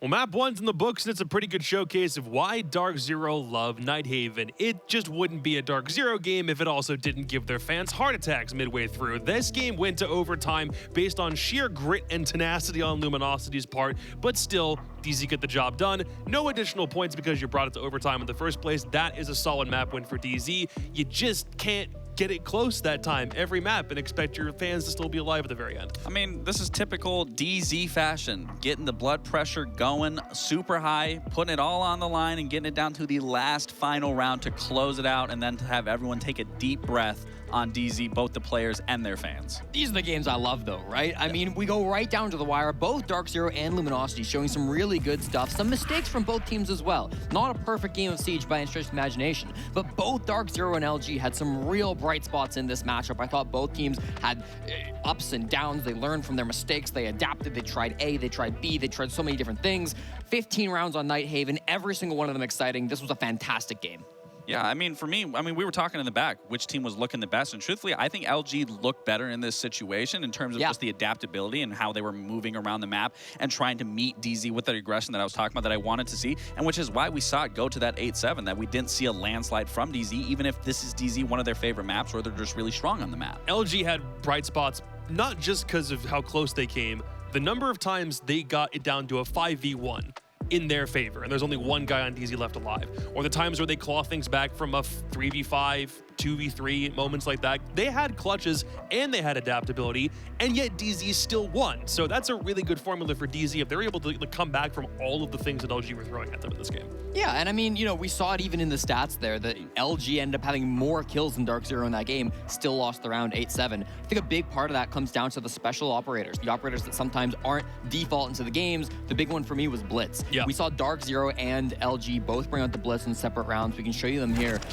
The first one from Darkzero, and this was a great round, not just because of the Blitz, but because they coordinated with the Ying, with Nafe. They were all together. They were pushing the bomb site so quickly. It's like halfway through the round. There's a minute 40 on the clock, but even still, they're all playing as one unit. They're all getting in together, and they're making sure that that explosion with the Blitz and the Ying and everything is all coordinated. LG, when they brought the Blitz, wasn't quite as in sync with one another. It was a really weird push through top Aqua where they started with a Ram execute, and even when the Ram was going in, the Blitz followed it up, but the Blitz ended up just stalling on the Aqua stairs. He got double teamed as he went down, Yeah, it was a really awkward round, so it's unfortunate that we couldn't see that same success. Again, even though LG had some great rounds, when you saw those really specifics, it felt like they just weren't quite there. Yeah. I mean, it's kind of one of those things of like the adapting is like you're trying to make something work. You're trying to make something out of nothing work, and it's really trying to realize how you can fundamentally make a Blitz work. And DZ did do it well. They coordinated very well, and then you did see, however, LG used that, and it wasn't really coordinated that well, and you end up seeing the Blitz not even used to its best ability, and DZ exploited it perfectly by double teaming it and getting rid of it off the board entirely. One of the guys you were really critical of in the pregame from yesterday was Panbazoo because we hadn't had a reason to call his number at really any point throughout this stage. He started off this game with a phenomenal play, and it felt like throughout the game he was just as persistent as he's always been. Yeah, and it wasn't even me necessarily criticizing Pamba more than anything. It was more so the fact he's just plateauing in my mind. He's, you know, maybe just hitting a bump in the road. It's not to say that he's a bad player. Are you sure that's not being critical? No, it's not sure? Not critical in the sense of saying that he's a bad player and he's performing bad. He's never been a bad player. He's just not, he wasn't doing Pamba party things, whereas today, he was doing Pamba party things in this first map. And specifically, if we can roll this first clip here, he ends up getting this amazing 4K and setting his team up for the success because he goes to the top floor. I think LG did a phenomenal job of stalling and waiting out the map entirely, and then they end up pushing together to regain that bottom floor, to regain that site hold, to try to go for this defuse, but Pamba's up top, and he ends up getting a beautiful 4K to shut out that round, and then as you were talking about, throughout the map, he ends up playing Blitz, not playing Blitz, he ends up playing Buck, he ends up going bottom control, he ends up helping DZ just enter the site, get into that site, move people out of those power positions. So Pamba is a pivotal player in this game specifically, and then there was another part, there was a round, I think it was round 7, where specifically, what's happening? You got it. You love you and Panda for some reason. Listen, it's all about Panda for you right now. I just love talking about Pamba. There was a round 7 where he baits a Jackal out for Nafe, and it's the Pamba party time. He's not the only guy though. We have to because of the way that Nafe played in this game. this was a huge catalyst. It's still overtime, but what do you do in this scenario? Yeah, I mean, for Nafe, this is one of those plays where like one individual can completely take over, and I think it was the indecision from Luminosity in that round that really cost them. Because first of all, like they go into that round knowing, okay, we lost to the Roamers last time, we lost to Canadian on the roam, we lost to Pamba. Let's roam clear. They bring the Deimos, they bring the Jackal. Great, they're gonna roam clear. Unfortunately, though, they don't end up finding Nafe. He's the one guy who slips past them. He comes through, punishes two of them. They eventually say, screw it, we can't worry about this guy. Let's go hit site, and then that bites them in the butt.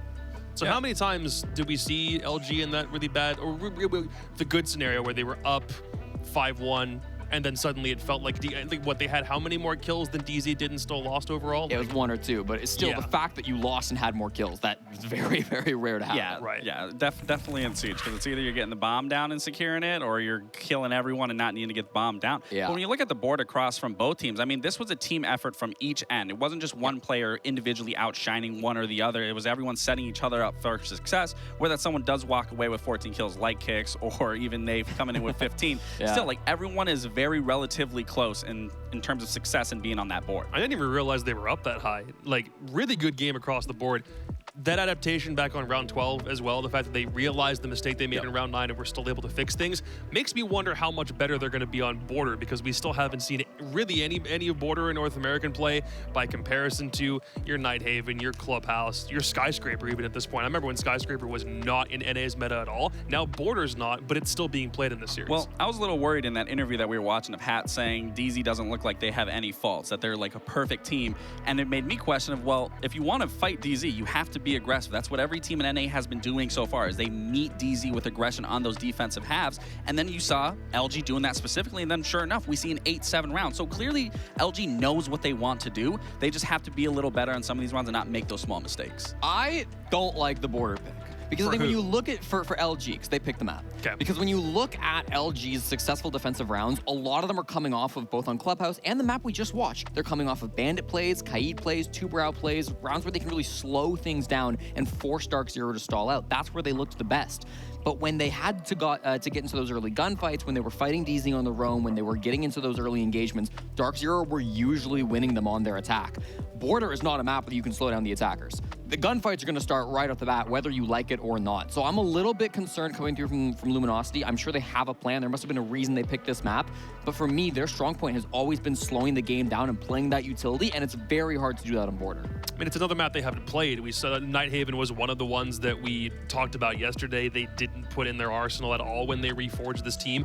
Border is another one of them, but if they can go 8-7 on Nighthaven, maybe they have something in their back pocket for Border? I mean, I was worried about that Nighthaven specifically, but seeing how they played and seeing how LG adapted specifically, going into Border makes me feel better on the other hand, is because sure, they are starting on attack here, but they didn't look bad on attack even on Nighthaven. So if they can even scrape a 3-3 and switches that defensive half, if they can continue to play that aggressive playstyle that they were showing DZ and stopping them at that foothold and at that front door of getting into any of these power positions, I mean, I think LG can walk away with this map. Yeah, I mean, they could, right? Like, I think this will also be a close one. I'm also keeping an eye on Darkzero and the operator bans. I know they've banned the same 2 operators for the last 6 months, but given they've had a ton of time to come through, this could be a time where maybe you leave a zombie up. You throw that curveball, which may catch Luminosity off guard. They've clearly made plans with other operators. They clearly don't expect to having a zombie on the board for this one. So if you're a DZ, if you're ever going to let a zombie through, this could be the time to do it. If only because you're on defense first, and just a zombie on Border, especially back when she first came into the pool, was an absolute menace, and she still absolutely is. Security, so good. And this is why I don't think they will want it to go through, is specifically for that reason. CC will be a lot harder. Top East will be a lot harder, and you don't want to give the team,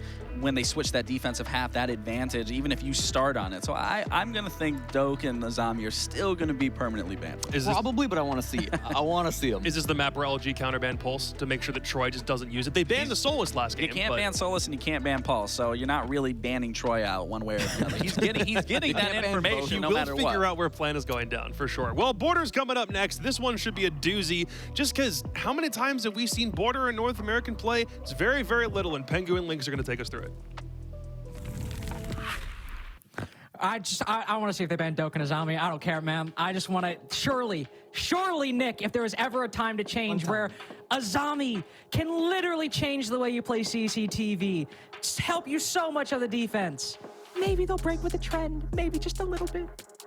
This will be the moment. I think Jesse's spot on. Catch your opponent by surprise. You're playing a map that is not ideal, that is not going to be a great look necessarily. Don't play default DC stuff. Play, hey, we're DC, but we can do other stuff as well. I think that you go for it. We'll see. I hope so. I mean, personally, I always love just watching an Azami. It's like throw Kibas up and just like, all right, let's see how long I can survive here. And sometimes it can throw attacking teams for a loop if that Azami is skilled enough. Then again, if DZ have banned Azami so consistently, I feel like it's one of those questions of like, well, do they practice with Azami all that often? Is it even comfortable for them at this point? Who knows exactly? But either way, on Border, the thing that is on all of our minds is LG have banned this consistently, have barely played it. It's their map pick. DZ played it once at SI, lost it dominantly, but this or Canadians teams as a whole don't like Border. Whose territory is this comfortable for? I mean, you gotta think LG, right? Because what teams often will do is that you ban a map throughout the entire, group stage of either a major, a tournament, or just like domestic play, and then you bring it out when it matters the most, in like the grand finals, or for an important qualification match, or here in the playoffs. So surely they've been practicing it in the shadows, and now they're gonna bring it out. I think LG, they do have that advantage for sure. Their secret strat they've been hiding is they're gonna put Hat in the depths of Border with Boss G ACOG, by the way. He's just sitting, lurking beneath a desk in workshop, just sitting there prone. That's the strat they've been hiding the whole time, by the way. I've leaked the scrims. You've literally leaked it right before we get into round one. That's yeah, crazy. exactly. Well, see, I was considering, well, should I like slide it in round and be like, I think a smart play might be LG run Boss G ACOG on Vigil on Border. But I thought, I'm a man of the people, right? I gotta lay my cards out up front. I did not intend for this bit to go on this long. Did not intend for... No! Oh, no. DC this time with Dokkaebi. You're kidding me. It's literally the last ban to see if they ban Azami. That is ridiculous. Anyway, Dokkaebi starting out from Darkzero, so not changing anything up early on. Ying, very sensible ban from LG, I think, Nick. No, I think so too. Now, LG start an attack. We could make the argument that they could ban the Azami, but given the usual course of... That would be... Okay, there we go. Intel, so not the pulse, not the source, Valkyrie instead. I don't dislike it, but here we go. The big moment of truth for DC.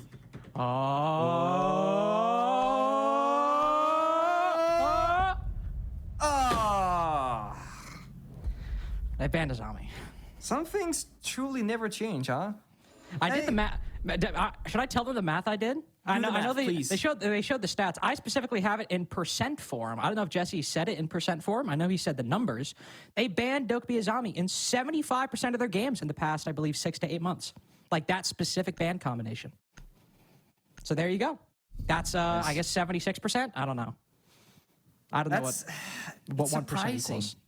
Is it surprising? I feel like that's the exact opposite of surprising. No, okay. It's surprising in the sense that when you look at a team with the experience of Darkzero, that they wouldn't try and change things up. But, okay, there's always two sides to it. Because the other side is that they know how to play Siege, and they want to make sure that they play the same version every single time. And to ensure that, they will always remove the same two others and play. That makes sense. I was about to say, Nick, of all the people to talk about, the virtues or sins of doing the same thing over and over again, when you were playing, your chief competition was a team who did the same take over and over again on every map they played. You, of all people, should be aware of the virtues of that playstyle.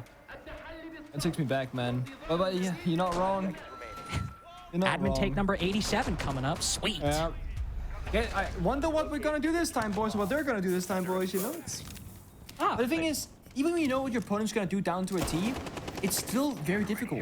Like you're operating with 5 players on the server, communication flowing, maybe like a gunfight goes the wrong way, Pampers will swing shoot, Canadians like C4 and you below. Small things will always change in the every single round by round basis, but the overall strategy for DC usually is the same.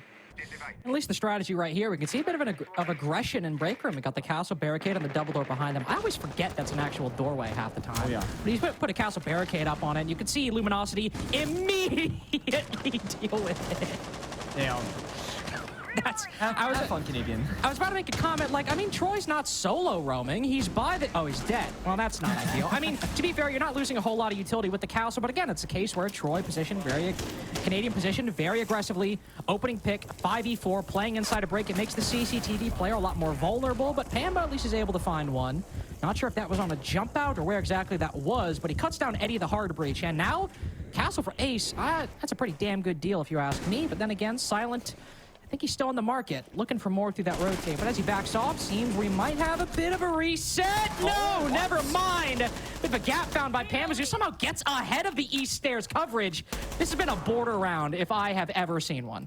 That is an odd, a crazy timing there from Pambas. So that taking that risk, not necessarily what he should have done, but absolutely what worked out for his team. While that happened as well, Bolo found the second with the wall bang. Hat is just on a heater, shooting people through walls. First on Nighthaven Lab, now here in Border as well. Nave both times, by the way. 2v2 here to start things off in the first round of Border. I gotta sit back for this one. This is a bit too much. We've seen an opponent right? We've seen an opponent detected outdoors like 4 times this round. Bolo's just overstimmed himself. NJR takes a 1v1 with Kixro in the hallway. Rotates out Radio once he's spotted. It's given LG another kill, another opening to get this 2vx. Hat cuts him down on metal. Another time where Darkzero choke a man advantage, and it gives LG their first win on Border. And I think this is the showcasing that DC, they're not... Bolo laughing after that one. I think that he was blatantly trolling. He was like standing in the middle of the room, just tucked behind that small metal beep or metal staircase. It's like swings out dies. But the inexperience here for DC, Border are playing into their playstyle. The big difference on Border than any other map, unlike, similar to Coastline back when that was in pro play, is that you really want as many guns up as possible. It's a very small map, it's gunfight heavy, it's crossfire heavy. Losing Canadian early is not gonna be, oh, he can IGL from the grave, he can watch like valuable intel. He can't. Valkyrie is banned, Evo camps die very early in the rounds of Border typically. So losing Canadian early doesn't give you a whole lot. Also strategically, there's not a whole lot you can do there holding for your teammates. It's like, guys, I guess hold the crossfires, right?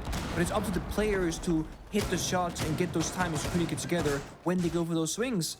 And there were a couple of mini executes from DC, like Panbet pushing into break room, getting that initial kill. But outside of that, it's just LG very comfortably roam clearing, getting early pick, approaching the bomb side, and then DC getting caught in really awkward positions that I find in that round. And that was a big change up. I mean, we're seeing Dark again from Bolo, but we're seeing Capcan, we're seeing Solace now, and more mobile, I would say, defending lineup, likely to challenge LG in the entries, deny them map space, and more importantly, deny them the intel that they had last round with that drone usage here in the Solace. Yeah, they're getting active. They're trying to... Ironically, I say they're getting active. Canadians in literally the exact same spot as he was in the previous round. So, I guess the more things change, the more they stay the same. Solace maybe a bit more active here, because he can spot some of those drones, but Silent. The feet holes made by Darkzero, seeing somebody playing inside a CCTV. The two-man slow walk up Armory balcony as Bolo cuts down Wi-Fi. The B's going through will force Bolo out of the position. Somebody down below on the hatch, but Bolo made for this position. He can heal himself right back up. Another 4v4 to start the round between Darkzero and LG. They might drop Wi-Fi early on, but he moves in, cuts down Nate, removes Canadian from the equation as well. One-man CCTV clear, though, with some help from down below. And yet LG might be gunning for more. Bolo shut down inside of Armory with Kixro all the way out in Narnia by the radio window. 2v4 for Darkzero. Finger is such a strong weapon on Border as well because of all those gunfights, the chip damage, the back and forth bullets being traded out, and of course the LMG. I still have PTSD from when the Finger Meta rather was an active play. And hearing Silent right now just tearing it apart, getting those initial entries, is doing that same thing to me right now. Hamba's looking for a flank, but they're outside. They're not inside CCTV, but look at that. There's a gap. It's a blind spot. No, he gets what? He's just stolen it. He's walked back inside. Silent tries to go for the trade, and Pamazu cuts him down. Talking about the LMG meta, the Finka LMG minister right there, Mr. Zhao himself. Bringing it back to the 2v4, the 2v2, I should say. It was Hat in this exact same spot to help bring it back for LG in round one, what we just saw. But now Kixro got to recover the diffuser. No drones remaining between either of these players. So the flashbangs from Hat may be the only thing to get an advantage on some of these players, but Pamazoo's found another gap. The shots go through the window. The EDD's down one, and the bullets deal with the other. Nice little 2v4, though, with no small part played by Pamazoo right there. 3K for him to get DZ on the board. I mean, Pamba has such a good read in the first 2 rounds because he did the same thing in the first one. Just walked into break room, sure, only got 1 kill there, then died to East stairs, but still, Pamba really has it dialed in where exactly LG they're playing from and the timings and the gaps to be found. And it's impressive because, yeah, while Solus was, you know, an operator in that round, it's not like that was the Solus player being like, oh, I know the cam saw, I can definitely find this gap. No. And it's just Fenrir doing Fenrir things, crouching around the map with excellent timing. And also just getting a read that there was a second player inside the security itself after walking out the break room door to take on the player on East stairs. It's a really good read. But DC, they do seem dependent on individual performances, which to be fair, it's border. If there was a map where your star players, they come to shine, this would be the map. Bolo and Dark holding security, that's pretty iconic, right? If you've ever seen like a Bolo YouTube video, when he plays border, it's always stock back in the day, in security, running out the door swinging, pixel angle onto break room door. I love seeing this. I love that the ACOG meta is back on like those iconic operators, Ash R4C, Box C8, all that good stuff. And border is a map where we can really get to see those operators being played because they're very strong for once. And also, I mean, if you want anybody on Darkzero, if you'd expect anybody from DZ to show up on board, it'd be Pamazoo, right? I mean, this is the guy, the most aggressive, with the most highlight plays. I mean, there's a reason people have coined the phrase Pamba party time, right? At least for me, in my mind, it's more kind of like him blitzing in on the attack on like Nook or Ying or something like that. But he can still get very aggressive on the defense, still take a lot of these fights. And if I'm betting money on anybody from DZ, I mean, maybe I take Bolo for the hype, but I definitely take Pamazoo for the recent consistency over the past year. Maybe with a dip in performance, as Gabe touched on the desk, but the potential, the ceiling is still very much there. And the past 2 rounds, finding the gaps, bringing things back, he's looked quite good so far. But 40 seconds in now, Bolo taking a little bit of damage. One of the other players we'd expect to show up on border. Thankfully, nobody actually taken down in the first minute, but on border, Nick, that could change in an instant. Yeah, it really can. And there's no dock this time either, so any bit of chip damage you take throughout this round was... Oh my... He's down. He's so good. He is so damn good. Look at that. Casually swings, get the 2K. Okay, it's a trade, but still, now Canadian swings. Why? When you get that lead for DC, that's when disciplines would like get enabled. Hold the crossfires, play together. Canadian doesn't have to get aggressive there. Now it's Bolo's turn. Because Canadian died, now Bolo's alone upstairs, or at least alone inside of office. He's retaking the position at least. He might be alone, but maybe he can contest a little longer once he's spotted. I believe that hatch is reinforced as we just saw, so can't drop back down immediately. And could just play his life here. No utility in pocket to worry about. He's still got Nave on the top floor, though, Nick, so still some roamers to clear. GRC4 below. I think it's a bait angle. Bolo's that middle link. 2 supportive characters from DC. C4 goes out, doesn't hit the mark. LG with a good read. They knew that was happening, but again, they find the picks. DC, they're exposing their 1v1s right now. And this is just ridiculous. What is the pacing of these rounds? We keep thinking, okay, some team's going to reset. The defense is going to fall back. Okay, they're actually getting aggressive. They're peeking when they don't need to. Now the attack's in a disadvantage, but okay. Kixer was able to bring it back with a 3K. Hat rotates around and finds Nafe, who's been in Armory for like 8 billion years. Now NJR on this vertical angle could find another. But oh no, he slips across another one. A conga line on the top floor, and somehow they all... move away, right, as NGR wants to peek. Another opportunity that sails him by. But again, 35 seconds left. NJR is worth his weight in gold the longer he can stay alive. He cuts down Kixro. No C4. This has to be by gunplay. A very long angle to try to deny this hop-in. There's nobody above him to deal with. We know where both of these attackers are. One out main door, one out vent. That one's not long for this world. Vintage NJR, not if Hat has anything to say about it. Absolute cinema from him on Beast Coast so far. Huge hero plays from DZ, but man, they are starting to sell some of these rounds. They are, and I gotta say, like, if there was a player that I expected to, like, play that quote-unquote smart, it's NGR. He finds the first 2 kills in the 1v3. I was expecting him to, like, crouch behind the table, just bait in that final attacker, because, LG can't plant in the 1v1. Like, ventilation bomb site, it's completely open up on the soft wall, and there's no coverage. So... NGR should know they gotta go for kills. There's 16 seconds left. You got SMG11 in hand. You can't necessarily fight those long gunfights with consistency. And while they found the first one tap, didn't find the second one. but it shouldn't come down to NGR basically almost winning a 1 versus 3. Because that fell apart way earlier for Darkzero. NGR was not at fault. I want to talk about Canadian swinging.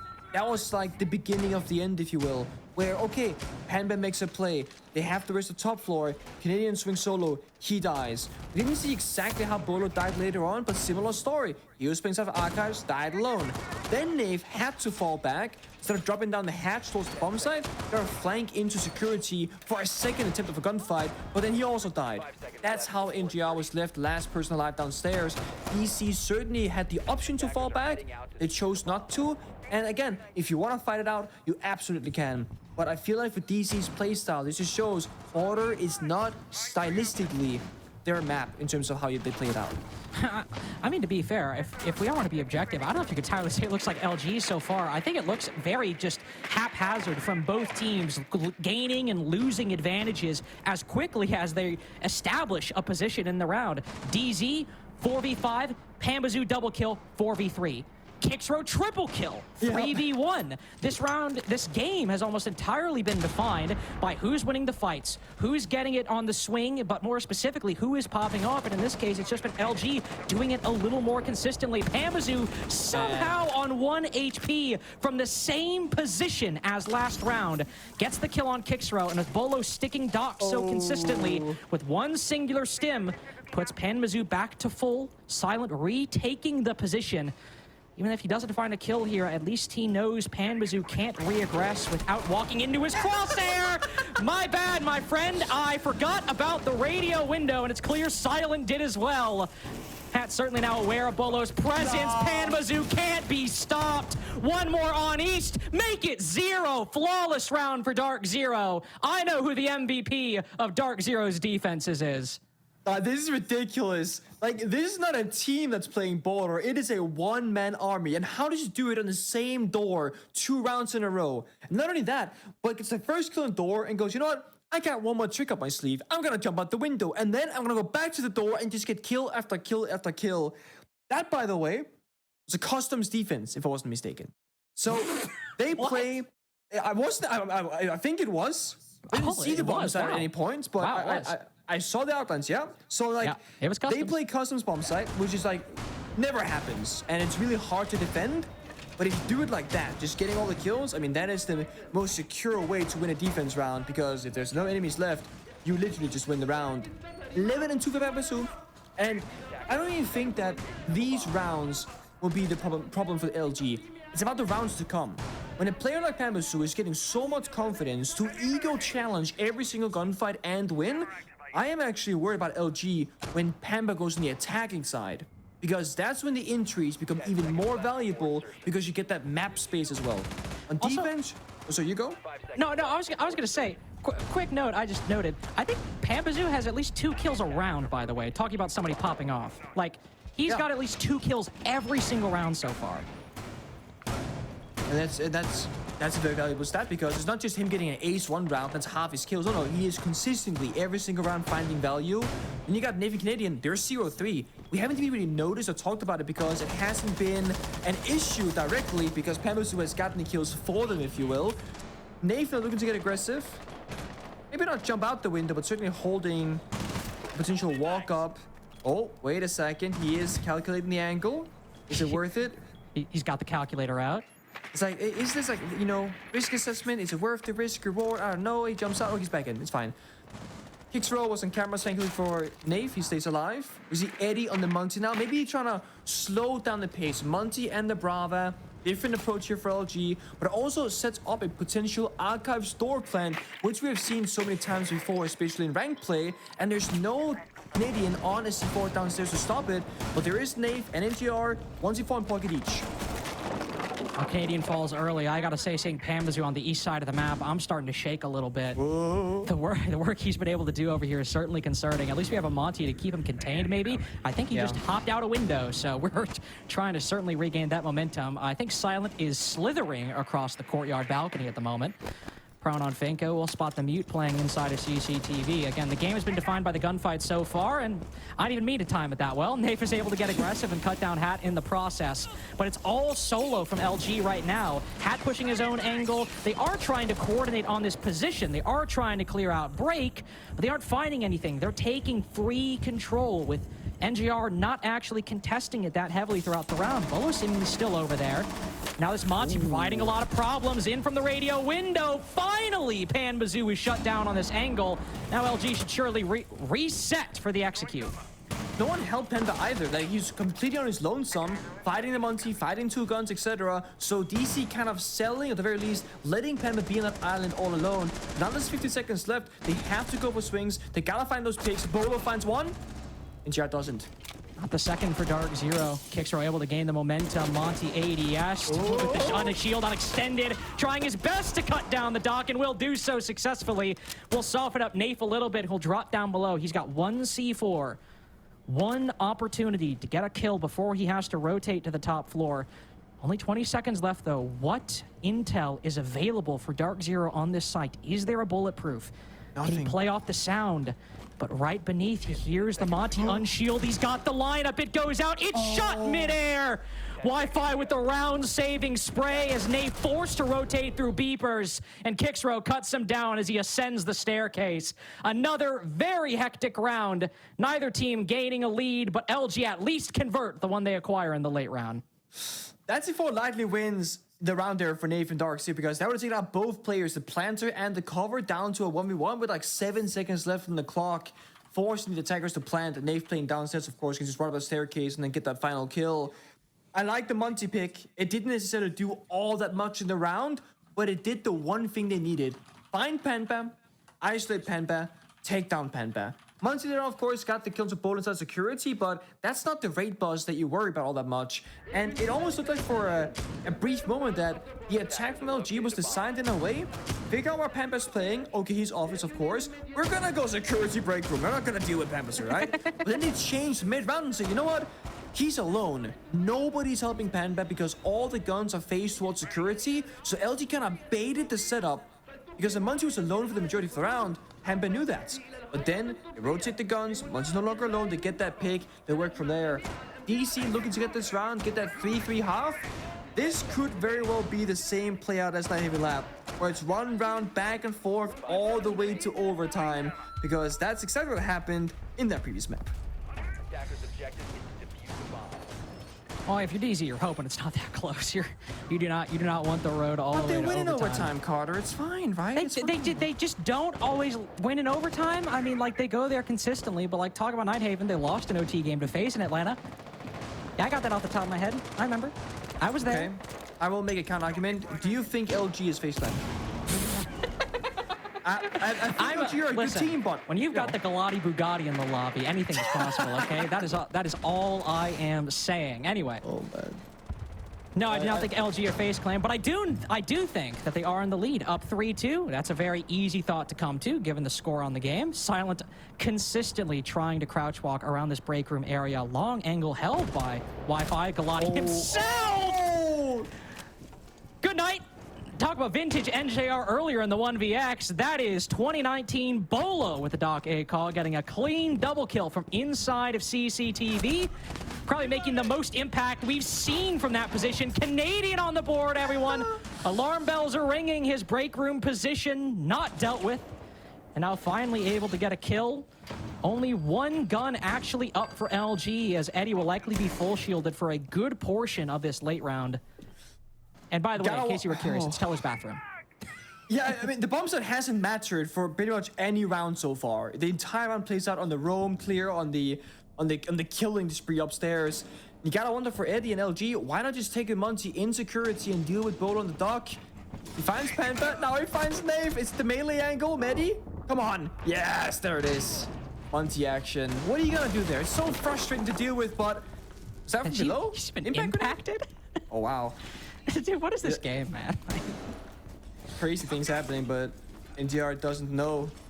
Doesn't get to confirm. 80-20 HP, hat full, 20 seconds. NDR fishing with that second Pokeball. doesn't find anything just yet. Is Eddie challenging that as Monty through the floor? Hold up, wait, Hat? Oh, Hat with a nice little angle onto Bolo. Oh, but he doesn't get away with the pick. Could have been a 2v2 right there. It's huge for Bolo to get away. I mean, still has 2 stims in pocket as well. Not really all that important info, but just goes to show how little resistance Bolo has had to put up. The 2 well-played shots, he basically sealed the round for Darkzero. It's been a 2v5, worked down to a 2v3. Going from DZ playing the site. NJR pushing up a little far. Could be a lapse in intel for Luminosity. Hat has been good on this phase checks and the 2vx's. He spots the laser as well. Eddie will give him the direct intel. Skeleton Key opens up the wall. Eddie on so low HP. If he unextends and one stray bullet hits his big toe, this man is going on the floor, and that's indeed what happens. 3-3 half, all tied up, 2 maps in a row at the side swap. But then again, Border wasn't exactly playing out the same as Nighthaven did, Nick. No, I mean, there's complete chaos in the server every single round. There's no consistency outside of where players are playing, and then maybe Pampas are getting a multi-kill almost every single round. And I really like the fact that LG, they opted for the Munch in the final 2 rounds, and it worked out in terms of roam clearing office, taking down Pambasu, but then something else goes wrong. Bolo in that round, he gets a 2k. Pamba dies, doesn't matter. So even though the one aspect works out for LG, another one will fail. 3-3 half? I guess I'm surprised. I don't know, but DC, they actually figured out how to kind of pace themselves in these rounds, but it took Pambasu having a heroic performance for multiple rounds before the rest of DC could catch up with him and realize, guys, this is how we get to approach it. So the fact that DC, they can problem solve, they can change up how they approach the rounds, excellent from them, but now they're going to attack. Now it'll be very different. Maybe once more, DC gotta figure out, again, their pace. So the first round or 2 in attack here will just be figuring out the territory and then go from there. We saw DC play that chaotic playstyle, the Ying, the Blitz, and Nighthaven Lab. On Border, you can rush every single bomb site.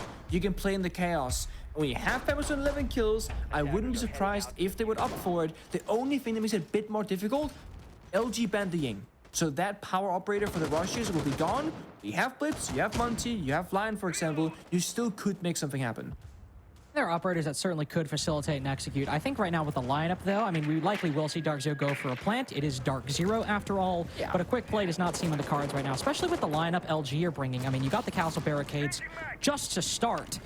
Then you also have the Electric Claws to deny the breaches, the Evil Eyes for intel inside of the site, the F-Knots to make it more difficult for Darkzero just to walk through doorways and maybe try to speed up a take that's going awry if an F-Knot has gone uncleared. There's a lot of different pieces or categories that LG are bringing on this defense that can apply very readily to any conceivable number of permutations that Darkzero's attack could take. At least right now, we got 2 people outside vent, 2 people outside CCTV. Seems Armory has to be the focus, surely, given that positioning, especially with the buck going down below. Try and open up, I believe, or find that Electric Claw on the Armory wall. Darkzero, maybe they can rotate later on, but the goal right now is to try and get a plant down inside of Armory. Bees coming out pretty early, see when the Lions scan and they kept on fire, but what are they gonna do with this? Bolo dies or gets injured rather early on. So all this util, they gotta act upon this, right? Nave in the window maybe? I don't know. I mean, sure. There it is. Yep, they'll just repel even with Bolo down. They've taken down the guy inside, but there's still the angle held by Wi-Fi inside of Archives. The flashbangs meant to deal with that very position, but either Nafe a little ahead or NJR a little behind, or maybe just a natural gap in the throws either way. Wi-Fi on a split-second timing, able to cut down Nafe and put Diffuser inside of Armory in the clutches of the defense. Kixrow still inside of CCTV, but a big kill from NJR.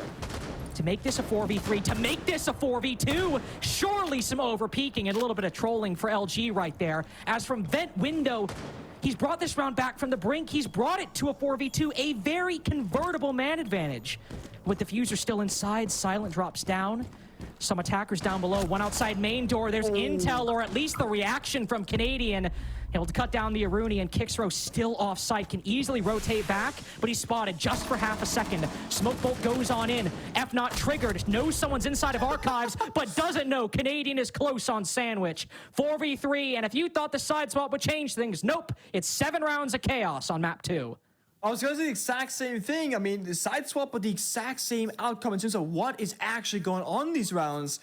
I actually think DC had a very sound strategy. It was just, as you pointed out, that missed time with the flashbangs on the Archive's balcony to enable Nave to get in the bombs to actually plant. If that had happened, that should be a free plant. They have post plant outside building from Armory. They have Archive's window. They can go back on Sandwich Repel. They have it completely locked down. But one small thing went the wrong way, and you looked there for a moment there that DC couldn't find a way back into that round until NGR found the 2K. And I do believe that you're correct, that 2K had to be over swinging from LG. You're likely trying to 2 versus 1 NGR, isolate that player to enable the movement on the side by taking down the bomb side cutter, and then they could go for a play afterwards. The 50-50s there favoring Darkzero, and they had, I think, a pretty solid strategy thought out ahead of time, because that was a strategy. They saw the bomb site, they said, we're gonna go for this plant, guys, pick your operators, and everybody went into their exact spots that they need to be in. That was it. So I expect this same kind of execute style of DC, I guess. Now Canadian on the Monty. You know, you can go for a cheeky Monty plant, you can go for a cheeky roam clear. You have tons of options if you're DC. For me, though, on this map, I will say, I don't really think of Teller's Bathroom as the site for the cheeky Monty plant. I mean, you could have the Monty, right?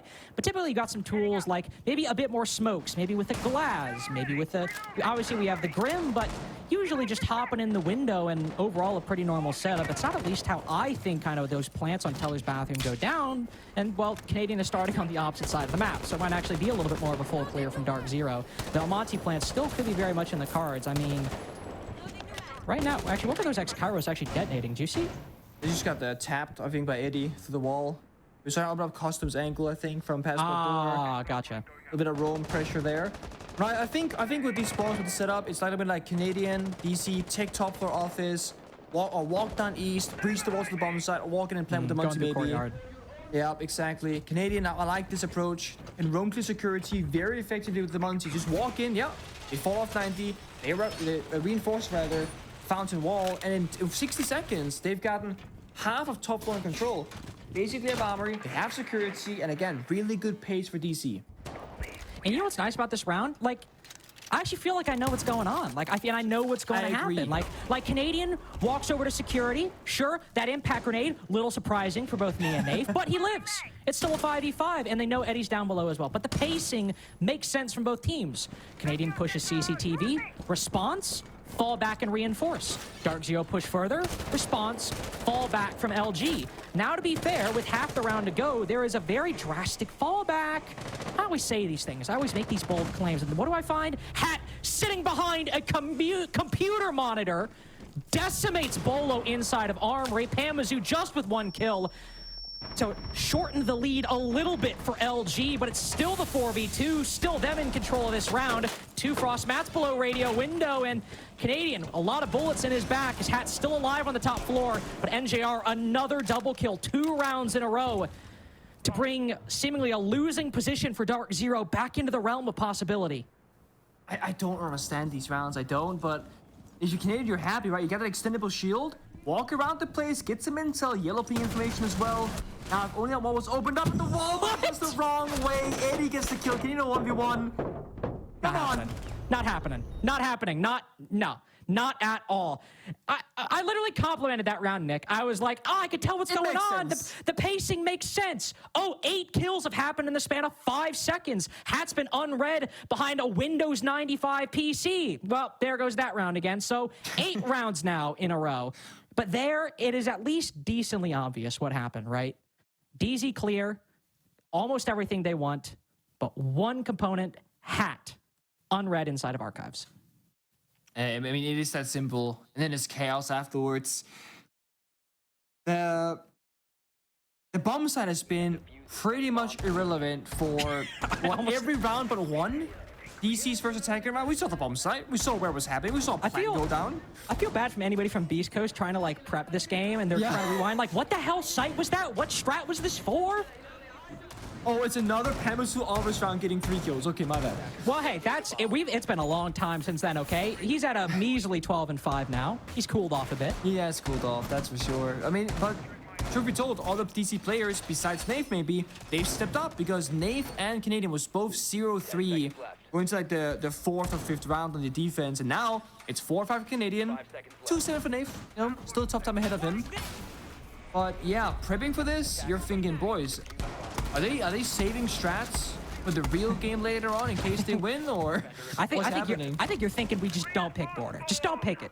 Just don't Like, do we want to deal with LG running around, or do we want to deal with Pambazoo dropping 12 kills on us? Like, I just don't think we want to deal with either. I think that's kind of the conclusion I would come to. No Monty this time, by the way. Not a lot of those, traditional ops we think about. Obviously Ying off the board. We do have the Grim, but no Monty to go for that shield plan. It'll likely be a bit more of a traditional clear from Darkzero, I would assume. Assume being the key word there. Nave spotting somebody. Moving around the east stairs position. Drone not even, I was about to say, not even that hidden. Surely Hat finds it, and he will. But still intel that LG are going for a very solid roam game. And I like this from DZ, Nick. They take the early customs control instead of going for the full clear, because they can rotate up later on, but they deny some key, I suppose, paths of retreat on the first floor. And I think slow is good. I think they're gonna speed up in a second, but I was about to say, are they just? I just can't. This game is unreadable. This game is absolutely. There's a Captain trap, so if they rush this, they might actually just get completely shut down. Where was Canadian? Where was he even? All right, they're just sending it through the barricade. Flashbangs go out, and they've all run into the crosshairs of Silent, but Nath gets a key kill. 3v3 as they can get this diffuser down. Unfortunately, Pambazoo, that's an attacker inside a bathroom. Never mind, the site's almost entirely vacant. Eddie not able to make the vertical play work with that Specchio scanner. Hat now on the double door. Red with the destruction of that barricade. One inside a bathroom, one inside a passport. No way for him to progress through that two-way crossfire. And able to find NJR with the shotgun, but it's only vertical control for LG at the moment. They have to drop down. They have to win this 2v2 with Bolo still on the floor. They've cut down one. Now it's on Nath. A perfect time to heat up. Double this kill count in this round alone. How about two more to get Darkzero the lead, up 5-4. One player watching the position. One tap on the flick. He's forced Eddie off and won the round for Darkzero. Doesn't even need to confirm the last kill to realize that.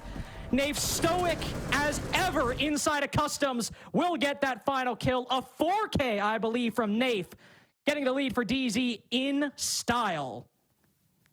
What was that? The one-tap flick on the DMR? I was like, he's gonna swing this, and there's no way he wins the gunfight. And every time you think you know what's gonna happen in these rounds, you just do not know. Whether it's a gunfight, a play, an execute, and DC, they didn't really see what the player on the bomb set was playing at, and they didn't see the Captain trap on the door either. But thankfully, they bugged open the soft wall for the plant position, and the Captain trap didn't become a problem for the execute itself, and they trade 1-for-1.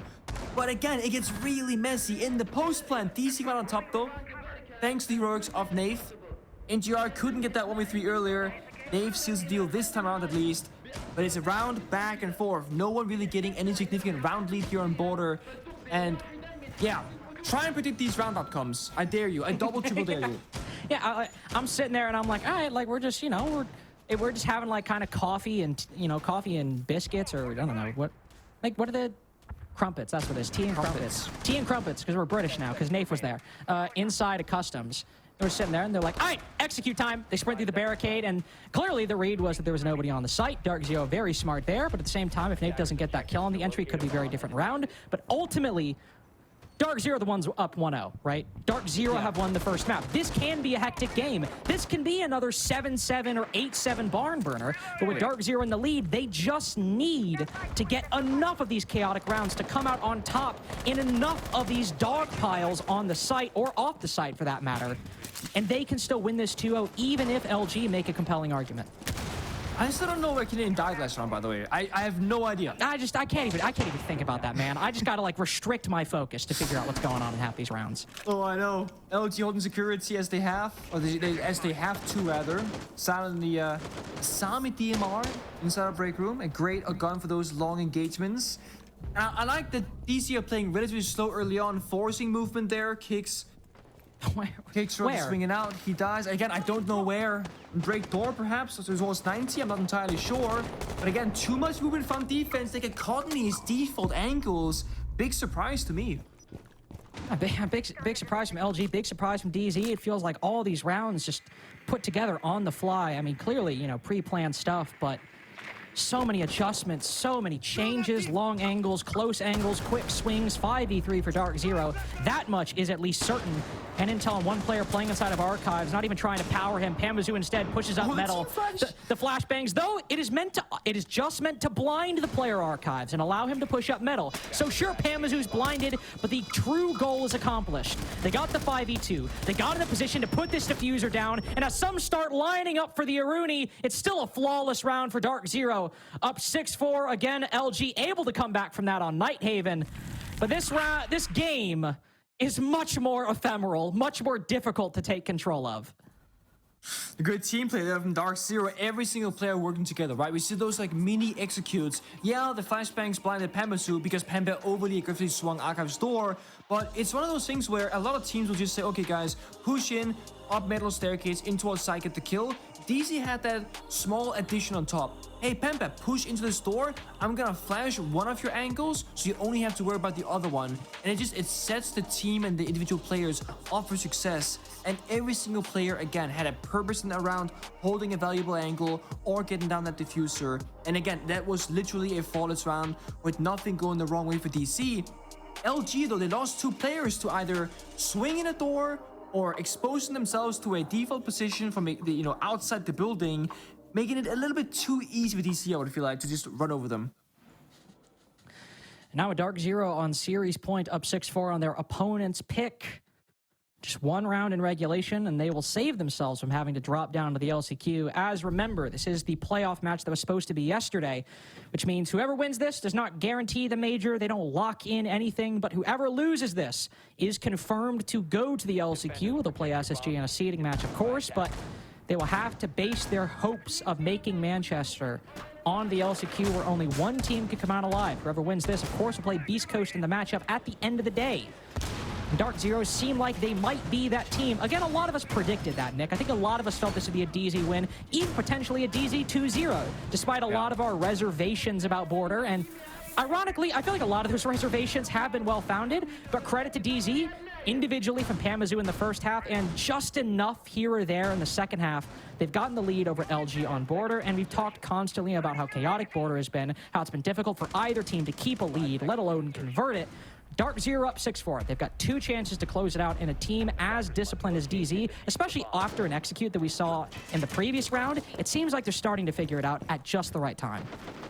There's not a single defender on the side for LG right now. And I'm sure Wi-Fi will drop eventually maybe, but I would have loved to see just like a rush from Darkzero straight into the side window, because this would have been the round to do it. But it's hard to have that intel on Border. You're up against Solus, hard to drone inside the building, and also it's hard to just get those deep middle of the building kind of drone intel because how small Border is as a map. We see it right there. Drones falling left and right, 4 dead now for DC, plus they're playing the Twitch and the Flores, so they want the intel. But slow is fast if you're Darkzero. Get people in the building, get a foothold, start working the map. They're just gonna start swinging you, hold those angles, get those opening kills, and just build from there. I like this pace because DC, while playing a slow round, typically, given Border standards, they are pretty much controlling the pace by shutting down LG. And also, I mean, the control they've acquired, moving into customs so early, also getting control or pressure onto Passport. I mean, sure, you have Kixro in this position, right? And he could flank down and deal with the player playing inside of customs. But if they want to execute down onto the site, they've got so much useful control. Bolo will fall just after Pamazoo's able to cut down Hat. So it's a 4v4 as Kixro, off the back of that toxic canister, finishing off Bolo, will retake control of customs and supply, but Pamazoo wrapping around. Got that first pick onto Hat, but half the round gone. Nave tagged up just a little bit. A little bit of a reset from DZ at the moment. Kixro just holding outside. One player outside the double window will step into a goo mine, but it seems DZ taking it a bit slow in the mid-round. Kixro has a gap, I think. They have no ideas inside of customs, and he's playing between 2 players. Panda above, and I think it's Nave outside the door. I don't think they saw him either. This could be bad later on. Yeah. If Kixro just stays alive and finds the right timing. Oh, they saw his feet there, I think, on the drone hose, and then they should know now. Yep, they have knowledge. This is good. This is a good pickup. I mean, you could still maybe assume he's over there, be concerned about it. trying to cut him off so late in the round. I mean, as long as Kixro doesn't overpeak, Darkzero might get lost on this side quest over by Customs, not have enough time to actually move onto the bomb site itself. 40 seconds remaining now, but Panbazoo's patience pays off. Kixro felled inside of Customs. Now that's where the movement happens. Smoke grenades go out. Wi-Fi might find one, but Nath in the site. Silent in the round. Wi-Fi 2. Get it to a 2v3. Nath falls off. Worried about the kills. Worried about the angles that have been taken. Falls off, kills Wi-Fi. Silent on a clean trade. Moving back into the site. Panbazoo's so good. 2 kills in this round, a 4K to get DZ, the 7-4, sprayed through 2 different walls. LG stay alive, all 12 rounds again necessary. Regulations still at risk for Darkzero. That's gotta be overtime, right? This surely means that this next upcoming round, LG wins it, we go to overtime. Let's go that 7-7 grand finale in round count, right? If this goes third map, if we go there, if LG can prevail here on border, this is gonna come down to, you know, stamina, energy levels. It's just like maintaining composure in a long best of 3 series. And that's again where DC, they have the upper hand. Much more experience playing long series, not just because they have the experience in terms of longevity of players, but also it's DC. If you're used to playing overtime, you're used to dragging it out in round counts, you can play those long matchups and be quite okay with it. LG might run out of steam. It's very possible. They start making a couple of bad decisions. They start missing their shots, for example, if things aren't flowing the server anymore. That could be a win condition that opens up for that third map if we go there. But there is still this final round of regulation. Before we even enter overtime, DC can still get it done. And again, I like what they did last round. Hammer found the picks, they took quick map control, slowed things down, expected again LG to move into the crosshairs, and that's exactly what happened. But despite those kills, DC default into, hey guys, let's go for a default plan, lose a couple of players, and the default plan does not work out. Whenever DC do the expected play, it seems that LG, they just have to counter. When DC do the crazy play, that's when DC start winning the rounds.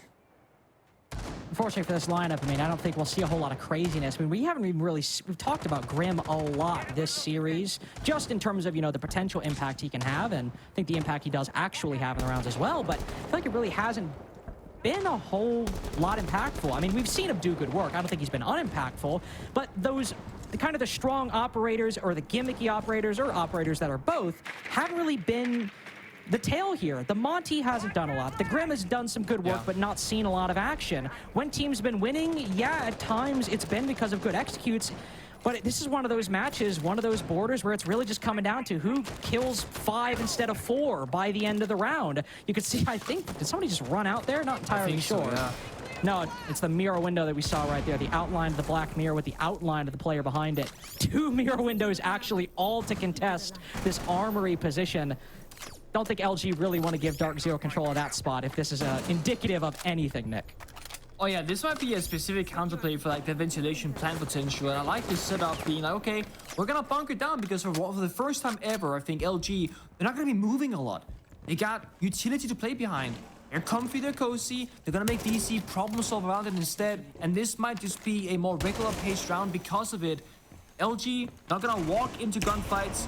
Bodo still have, actually no, I take it back. Bodo has no ash breaches left. There's still 1 mirror in the up, I believe, so this could definitely be problematic for Darkzero. It could be, especially with those Bs revealing the position of the Solus right there, but there's the hatch open, so she'll immediately fall back on the recovery, trying to take down the player playing or swinging aggressively. Eddie re-aggresses. I thought he dropped. I through he left the building, but he certainly's gone out of the server. Eddie and Wi-Fi both swing the Nomad. Neither come away better. NGR with another. Kixro the fourth to fall. Darkzero doing good work on the roam clear, have put Silent in an untenable position. A 1v5 to stop his team from going to the LCQ. They've got intel on his exact position. No overtime necessary. A barn burner to be sure, but an 8-7 into a 7-5. It might be close. It's still 2 in a row for DZ as they face Beast Coast later tonight. Oh man, I'm not gonna lie, if we're gonna talk about DC and Border, like going to the future, I think we should try it again. Maybe not tonight, maybe not tomorrow. I don't know. You know, give it a couple weeks, right? Get back to the server, fix the strats, you know, get more familiar with it. hit it back again. Because I think it is a fun map to watch for DC, but I don't think it fits their playstyle whatsoever. Yeah, that's my perspective, right? I don't think it was a bad map for Darkzero, don't get me wrong. But do we need more border in our lives? Do we need more matches like that? No, I see you nodding. No, I don't know if we do. Sorry. Exactly, thank you. Because at the same time, it's a very hectic game. It was very exciting to watch, undeniably so. But I think, unfortunately for LG, Nick, it wasn't the stronghold we thought it was. No, it wasn't. And I feel like LG, they were almost just like to put it very simple, they were moving too much. There were so many rounds when LG were in defense where they keep up a strong position, walk into a gun from DC holding them. And it happened not just once or twice, but like 4 rounds basically. And unfortunately for LG, that will means they have to go down to the LCQ. They will face, of course, SSG in that seeding match, but Darkzero will move on to face Beast Coast later in the night. That is our first series done.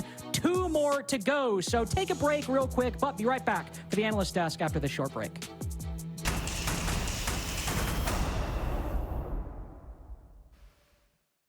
The main score will say 2-0 to Darkzero, but the map score will still make it look like LG put up a hell of a fight. And they did. They just ran into the Panda party because it finally decided to show up in this series. Darkzero take this one 2-0. They will move on to the semifinals. Luminosity are going to have to go through yet another last chance qualifier bracket. Really good series overall. I don't think I expected that one to be nearly as close as it was. I mean, I said this was probably going to be a very close map. You said it as well. I mean, I was glad to see LG still adapting, still playing to their strengths as we knew they could. But the biggest issue, and I mean, Pangu pointed out, I pointed out watching the games, they were losing some of these power positions just due to walking around, moving too much. And as a player, you have to have that 360 awareness of where you step could put you in a line of sight, because there were many different instances where we were seeing them just overstep and lose out. Yeah, it was a crazy matchup, all in all. It felt like Luminosity in the early rounds, especially in their attack, were doing well at finding a lot of those opening picks. You know, they were getting massive man advantage through the first couple of rounds, but then somebody would slip past, something would go wrong, and when it went wrong, it went very, very wrong. We saw so many times where the man advantage would flip one way, then the other, constant swings coming out from the defense on both sides, where Darkzero, I think, were taking a lot of fights very deliberately. Yeah. Sometimes that meant that they were quite separated. There were some times where they went for trades as well, even if the trades didn't always go their way. But it did feel like Darkzero on this defense really wanted to take the fight to Luminosity. That is how Border often plays, but it's really not the Darkzero style that we're used to seeing. And so I'm glad we saw them come out and play that type of play style. It got them a 3-3 half, and then they were able to close it down on their own attacking side. I mean, you just got to think, when you see these Bama clips right here, like someone on the team is, you can't keep getting away with this. No like, Bama, like holds East down so well here. Yep. And this is what I'm talking about, just putting yourself in a position. Like this window specifically, you know that you can be shot from this crack. He dies there, and there were many different instances where just over-rotating, just stepping into positions. Even inside Electrical, I believe Hat oversteps over to Bolo, over out on the balcony of side break, and he gets another free kill. And this easily could have been going to a third map had those positions not been given up so easily. And I do think that, like, obviously, we've talked a lot about how LG, I said, coming into this map, sometimes in the defense, when they're getting into those early round fights, that's where their problems have been. And I do think we saw that towards the second half of this map, where Darkzero, once they moved to attack, their opening picks got a lot better. It felt like they were in more control of the game. They certainly had their fair share of clutch close rounds. I mean, every single round got scrappy and messy and down to the wire. But I do think that Darkzero were able to control the round a lot better on attack because they were able to control that early round. The very final round, we even saw like a Mira set up top floor, which almost looked to me like LG were trying to slow the map down like they did on some of those other maps like Nighthaven Labs. But then Canadian walks in, finds 2 big gunfights, and it's over.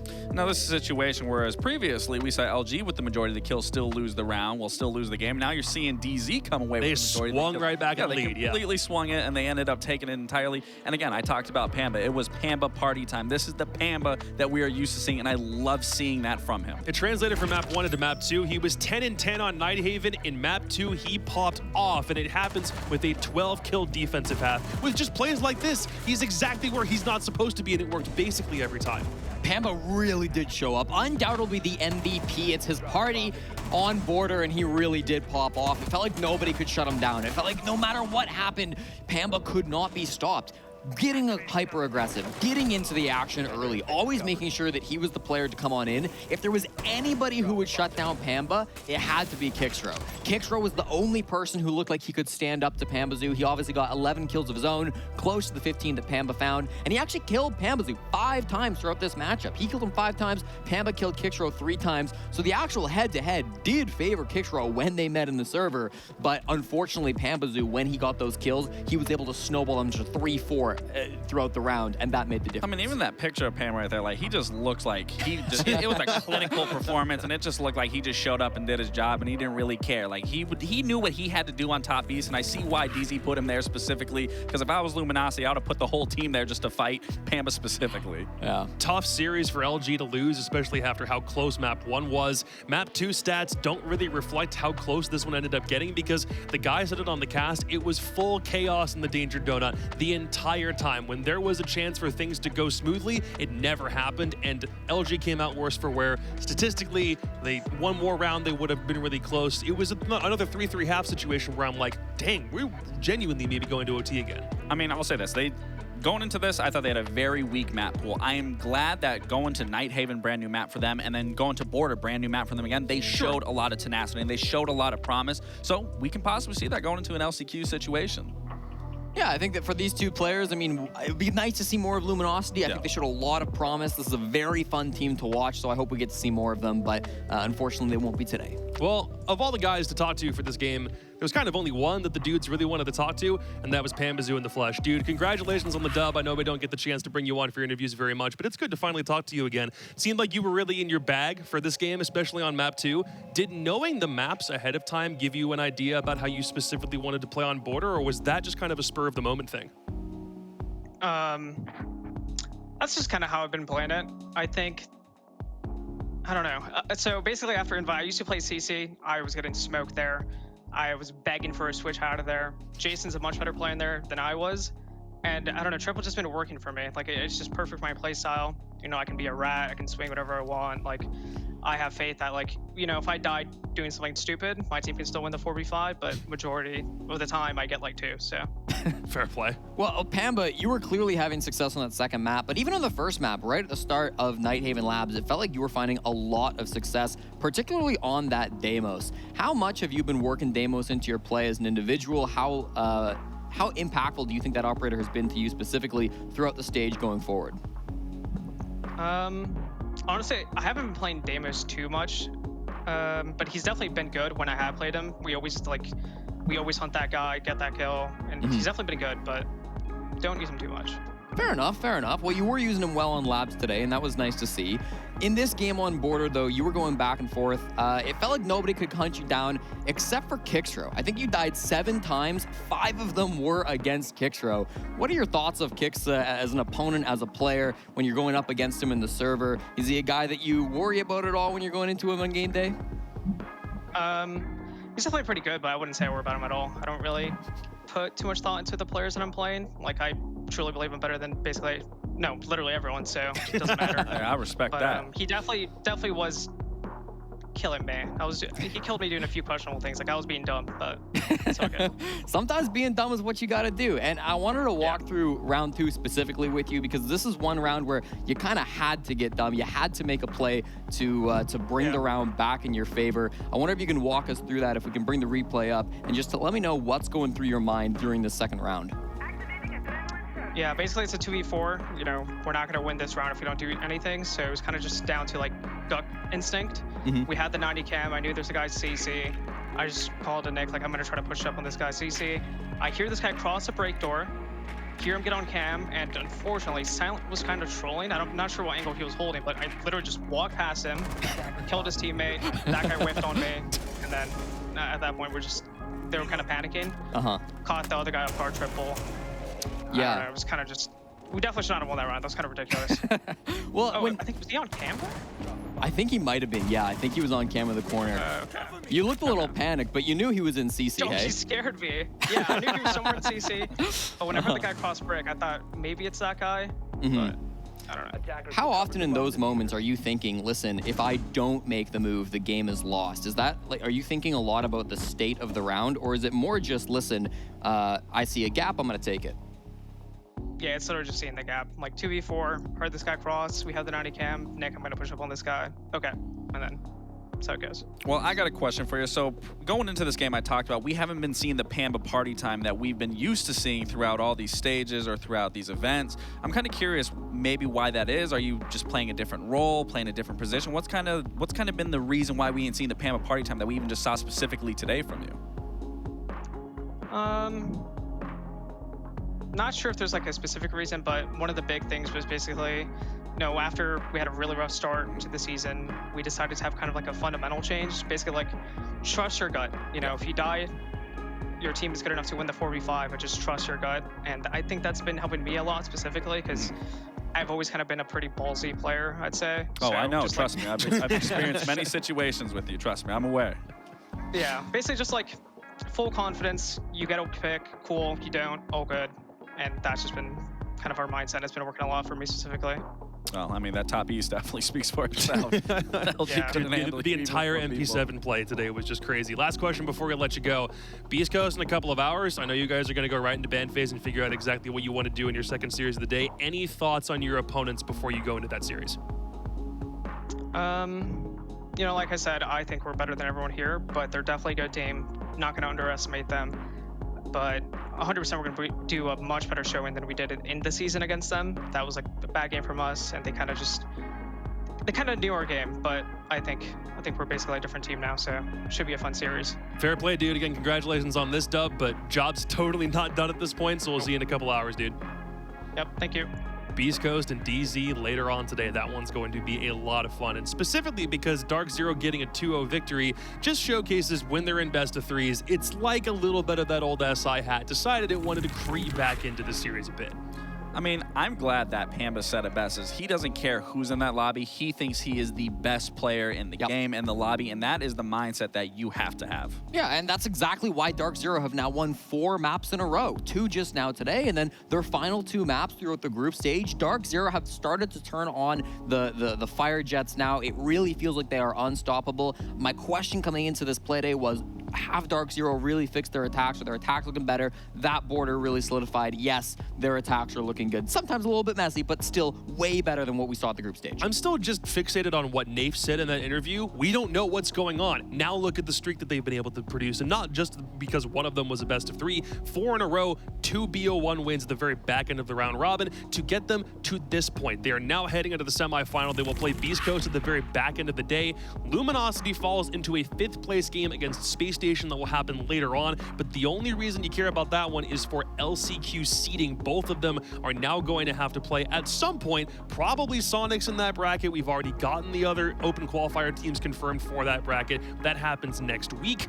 Everybody else from this point has at least 1 life left, and there is still a chance that all 4 teams could go.